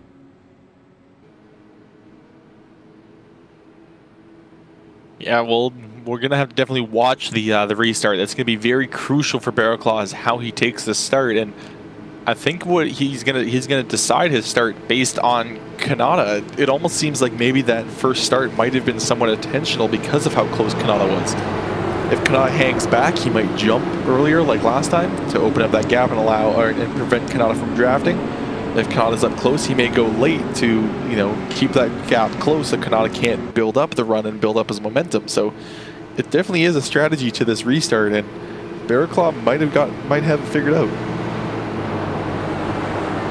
Yeah, I think he does, and it's going to be a great last couple laps that we're going to see here tonight from Pocono. Obviously it's going to be a great ending for sure. We've seen in the middle parts of this race, the intensity has definitely ramped up a lot, considering we've had a lot of cautions come out for this race. But it's really what you expect to see at a track like Pocono. I mean, this is really what to expect from Pocono, but we're gonna have to see what the plan is gonna be next time around. Is the lights on the pace car will go out this time, and we'll give you one lap away from going green. Well, now the mind really starts working. If you're David Barraclaw, when do you want to get your jump? When do you want to make that restart happen? And if you're Joshua Kanata, you really just got to try and figure out when you're going to go as well. It's not an easy thing to do, Trevin, when you're in second place trying to time this jump, because you don't want to go too soon, and you're going to end up jumping the restart, getting a black flag, or completely messing something up. And you also have to worry about that guy behind you, Riley Thompson, who's been very quick here tonight as well. He's no slouch, and he's just waiting for an opportunity to jump up and pass them both. Yeah, and we've seen this in the real world side of things. You just try to predict that green flag a little bit too much and gets into a back of a car in front of you, and it just ends bad for the whole entire field. So you got to predict it just right. You got to realize what David has done both times that he's been in control of this restart, and kind of predict. Hopefully he doesn't change it up too much, and just make sure that you're there for that, Kelly. And it looks like Kanata's gonna stay a little bit closer to Barraclaw this time. Barraclaw is leaving quite a bit of a gap to the pace car, as we aren't even at turn 3 yet. You're still going through the tunnel turn right now, so maybe it seems like Barraclaw is going to want to get a better jump this time. But at the same time, Kanata's right on his gearbox, so if he gets that jump, that's going to open up a bit of a gap, and then Kanata can use that gap to draft, and it's definitely going to be an interesting finish. But maybe in turn 3 he'll close up that gap, the gap to the pace car a little here. Well, the games have begun, and the mental games are taking place between the drivers. The positioning games are taking place as well for David Barraclaw, leaving a nice little gap back to that pace car, Kelly. And here we go. We're going to get this restart. It'll be 7 laps to go. And pace car is now down and away. Barraclaw jumps off immediately, but so does Kanata.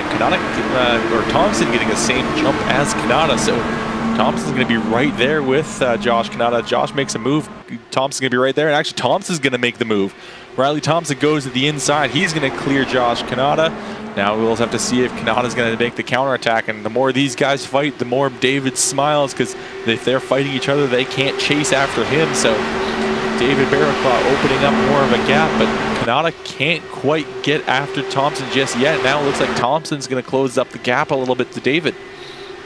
Yeah, and right now they're separated a little bit more, so not really fighting. So Riley will be able to catch David without a doubt. Just when he's going to make that pass, because you pass him too early, it's going to give David a little setup opportunity for himself to get around Riley, as Riley's going to take that high side going into turn number 1. See how it works out for him. I think he's going to get that run. Yes, he does. If he wins this race, it will be huge for his point standings here today, and now he's going to try and break that wake going down the Long Pond straightaway.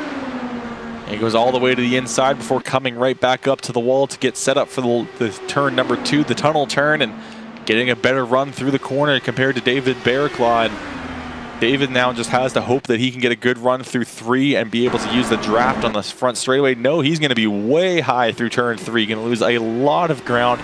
That's going to open up the gap for Riley Thompson. Thompson now with 5 laps to go. He's got himself a decent lead, 4/10 there at the line, and Kanata's got nothing at this moment, which is kind of surprising. He has been fast all day, and then suddenly he just does not have the speed right now. I hate to make the joke, but Kanata cannot get back up to the front. I know that's bad. I'm sorry. I had to do it. He's back in 3rd, but yeah, like you said, Kelly just doesn't have the pace to get up there and fight with David Bearclaw and Riley Thompson. Seemingly after that restart, he just threw the anchor out, and I don't know if he brushed the wall that we didn't see or something to that effect, but that number 97 is not as quick as it once was, as he can't even catch up to David Bearclaw here down the front straightaway. But Riley Thompson looking up, liking what he sees, nothing but clear track in front of him, and a nice big 0.8 of a second lead behind him. And Thompson just keeps growing that lead over Bearclaw and just keeps getting more and more ground. We're going to look back a bit more in the field. Eric Smith currently fighting with his own teammate Andy Banfield. That's really pretty much the closest battle we've got. And then you go back, Mike Kelly, he's been trying to make up as much ground as possible after getting involved in that last wreck. He's got himself a clean car with that fast repair. He's now going to try to go after Michael Lane. He's got himself back into the top 10, but he's wanted to lose as few points as possible from this race. And David, I'm pretty sure our whole entire viewership just cringed at that joke, but as well pretty solid joke nonetheless. But right now we're climbing down to the last couple laps here at Pocono. Riley Thompson done such a great job all race long. Joshua Kanata always, or as well, has done such a great job. I've loved this whole entire race, every single moment of it, as just a lot of drivers showing what they had here tonight in the Pac Major Series. Right now, Eric Smith leading a little bit of a gap going on right now, but as well as Eddie Hawks and Andy Banfield battling it out. Well, battle for 9th here. Mike Kelly trying to get around Brandon Whitworth. He's going to go to the high side through turn number 3. Is Whitworth not wanting to lose any more positions, as he already lost one to Lane that last lap, and now looks like Kelly's going to gain another one on him this lap. Going to look to the inside, can't quite get there, and just behind them, Stefan Wang trying to see if he can get himself into this fight, as he's going to stick his nose to the inside. We've got 2 laps to go, and everyone's trying to get every inch of the track that they can get. And remember, the points implications of what's going on here right now is absolutely huge. Riley Thompson came in 89 points behind Mike Kelly. Mike Kelly right now in 10th. So Riley Thompson seemingly got a checkered flag on his mind with the white flag in the air one more time around Pocono. 2.5 miles to get a checkered flag, but also make up a ton of points on Mike Kelly if things stay as they are right now. Yeah, especially since Kelly had a bad tunnel turn, was on the outside and lost a lot of ground. He's dropped all the way back to 13th, the same position where he started.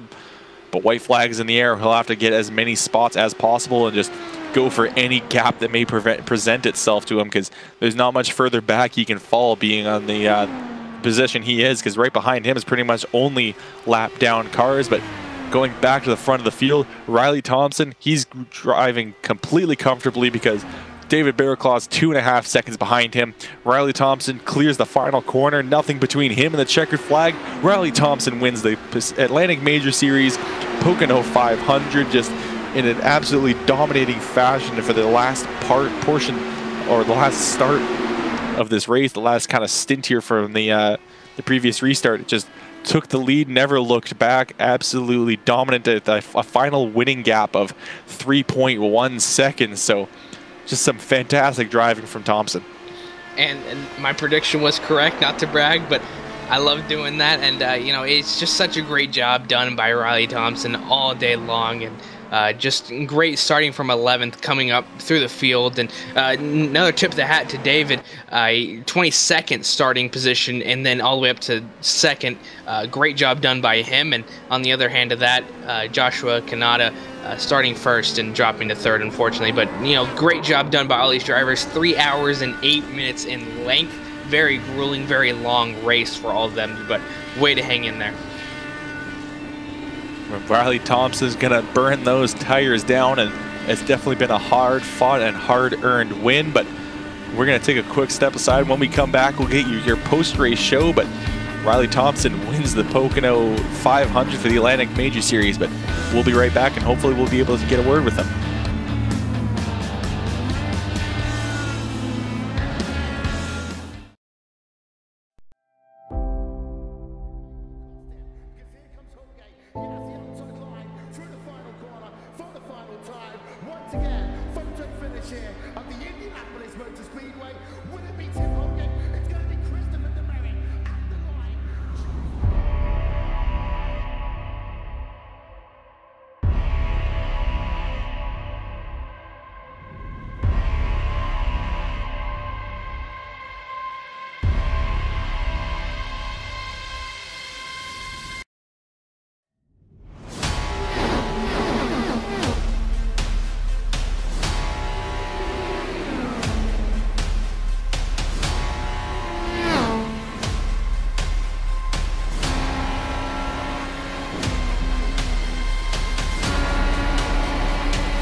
It's happening again. Extra Life, the 24-hour gaming marathon where gamers across the world raise money for our local Children's Miracle Network hospitals. It feels good to do something we love to help kids, but it feels great to get closer through the magic of game.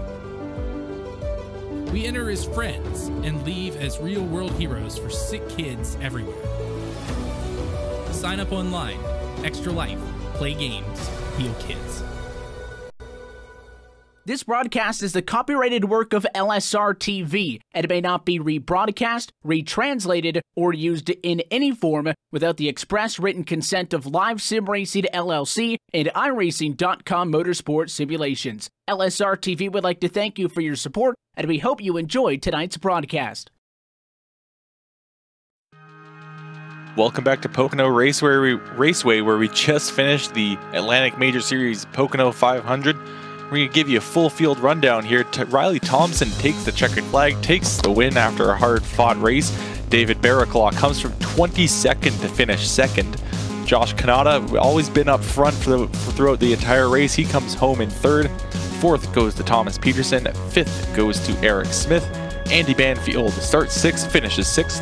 Eddie Hawks in 7th. Michael Lane finishes 8th. 9th goes to Brandon Whitworth, and rounding out the top 10, that's Stefan Wang. Lonnie Finch will be finishing P11, P12 Jason Wallet, P13 Mike Kelly starting P13 and finishing P13. P14 will be Brian Barney, and that's your last car on the lead lap. Finishing P15 was Todd Labronta. P16 will be Roy Collins. Samuel Dowdy will be finishing P17. P18 Mark McFadden. P19 Claude Belval, and P20 will be Mike Golightly. Simon Thorns comes home in 21st. James Dowan had a rough go of it. A couple spins, couple wrecks. He'll finish 22nd. Eric Klein, 23rd. Robert Waddell, 24th. Craig Hawkins, 25th. Terry Wellman, 26th. Alexander Russell, 27th. Richard McClure, 28th. Your final finisher tonight, after only 2 laps on the track, Ross Banfield in 29th. Well, that's been your full field rundown, but now we're going to take a moment to talk to our race winner. That's Riley Thompson. Started in 11th place, fought his way all the way up to the race lead. Had to drop back a few times from some pit road strategy, but he will finish on the top of the podium and take home the checker flag. Riley, are you there? Yes, sir.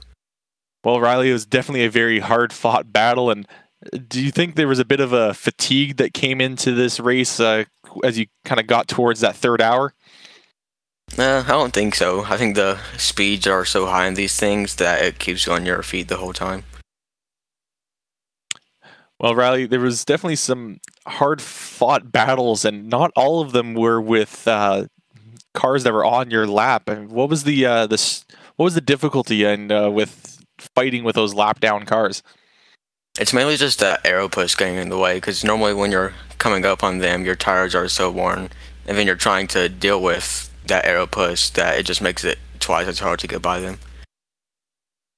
Well, Riley, you had definitely a good finish here tonight, and unfortunately your teammate finished a little bit further back. However, he was the points leader, and now you get a good chunk of points for yourself there. And how do you feel going towards these last couple of races of the season in terms of your point standings? I'm feeling awesome. I think there's a few of these combos coming up that I should be at least decent at. So, well, speaking of those combos, is there any specific one that you're looking forward to? Probably Bathurst.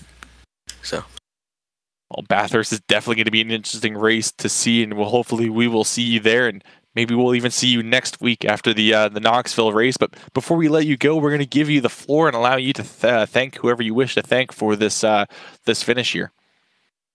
Yeah, everyone over at F4H, this is my first one with them. Dave for making the setup for this, you know who you are. And all my viewers who are watching this stream, so. All right, well, thank you very much for coming to talk to us, Riley, and hopefully we'll see you again in maybe a few weeks' time. Will do.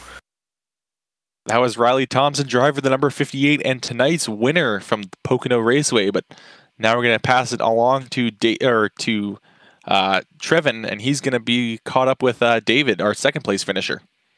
Down here on pit road with the 555 of David Barraclaw, and starting 22nd, finishing second. You know, you're leading up for a few laps there for a couple restarts. How hard was it to really battle through all of those cars to get yourself up to that restarting position of first? Oh, that was a race, I tell you. Like, that's not half of it either, right?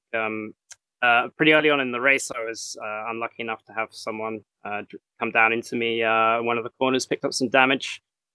Carried that for half the race. Ended up taking the free little car that they leave in the garage for you with about 90 laps to go, and that gave me my top speed back. And after that, it was all just about trying to work my way through as best as possible. A couple of dicey moves, but I think I played it about as well as I could. And at the end of the day, it was just about getting as many points as I can for the championship. Yeah, absolutely. You did such a great job. And, you know, going to that final restart, what was really going through your head, knowing that you're having a lot of hard contenders right behind you? Yeah, I was just trying to think what they would think I was going to do. So I'd gone basically really late on the restart with 3 to go, and I expected them to think that I was going to go late again. And so I went pretty early. And then on the last one, I went basically as early as I could. And I think that caught Josh a little bit unawares. He got overtaken pretty quickly by Riley, who was on the fresh tires, and there was absolutely nothing I could do to stop Riley coming through. Like, it's just such an advantage on that fresh rubber. So P2 was all I could get out of it, but I'm really happy with that. Yeah, and looking at the schedule, you have 4 races left: Knoxville, the Japanese Grand Prix, Bathurst, and then Myrtle Beach. You know, what are you really looking for these final races to propel yourself to get momentum for this next upcoming season, 2019? Yeah, I'm just looking to get through those last 4 races with some good results. I think this P2 is the highest result I've had. I'm normally in the European Championship, but jumped across, took my Joker this time to come across and race with the Atlantic guys, and it was an absolute pleasure. The quality of racing was great. So yeah, in the last 4, I really just want to basically get as many points as I can, see where I end up in the championship. Really, really looking forward to Bathurst. I think that's going to be an awesome race. Can't wait for that one. Yeah, really expecting some great finishes from these next upcoming ones. But before we let you go, any sponsors shout-outs? Who gets it done for that 555? Yeah, so I'm a member of Talk Creek Racing, and I'd like to first of all do a shout out to them. Really great guys, bunch of teammates. So yeah, big shout out to them. Thank them for helping me with the setup today. I'd also like to thank our sponsors. That's GB Enterprises, Linky to You, and finally our new sponsors, Infinity Decals. They get it done for us. All right, that was your number 555, finishing second place. Good job on that finish, David. Yeah, cheers, guys. Thank you so much for the broadcast. Finally, to you guys as well. I'm gonna make sure I watch this one back. Thank you. And now on to David Shieldhouse for our third place finisher. Well, I'm looking forward to hearing what Josh Kanata has to say after spending much of this race out front as the leader and looking like it was the race to win for you. Josh, you come home third. What happened to the car on the final restart? Just didn't seem to have the speed that it had all the way through the race up to that point. I think what happened is I tapped the wall exiting turn 3 about the restart prior to that. I just didn't have the grip that Riley and David had.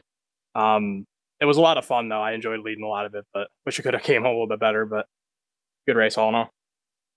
So to lead as many laps as you led and to come home third, do you come away disappointed, or are you still happy with the podium finish?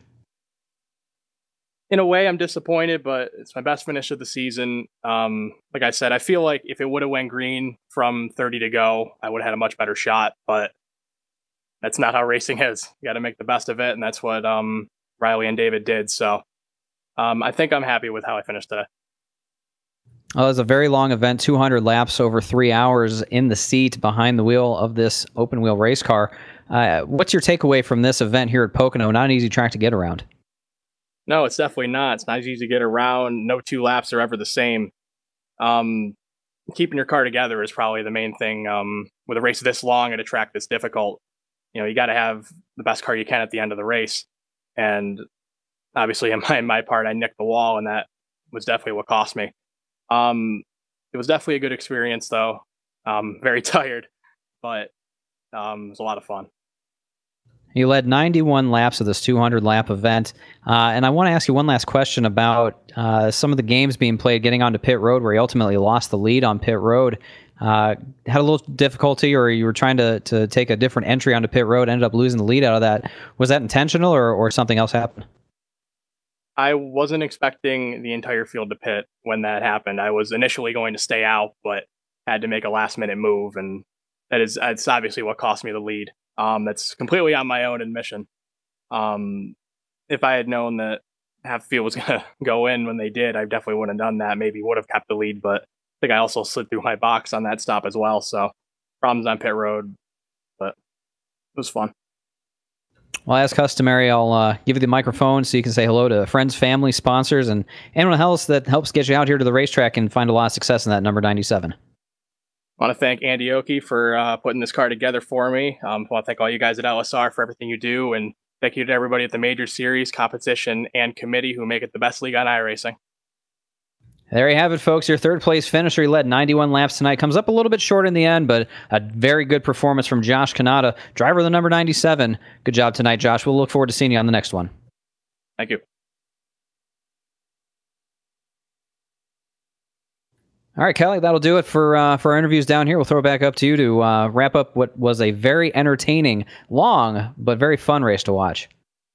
Yeah, it was definitely a long race, but that's just kind of how it is with the Major Series. They don't hold back at all. Pretty much every race is full distance. All races are extremely long, and they're always a test of skill and a test of endurance. And that's kind of what we had here. It was we saw a few drivers just not quite able to hold on, and Pocono lived up to its nickname of Tricky Triangle, I think, Trevin.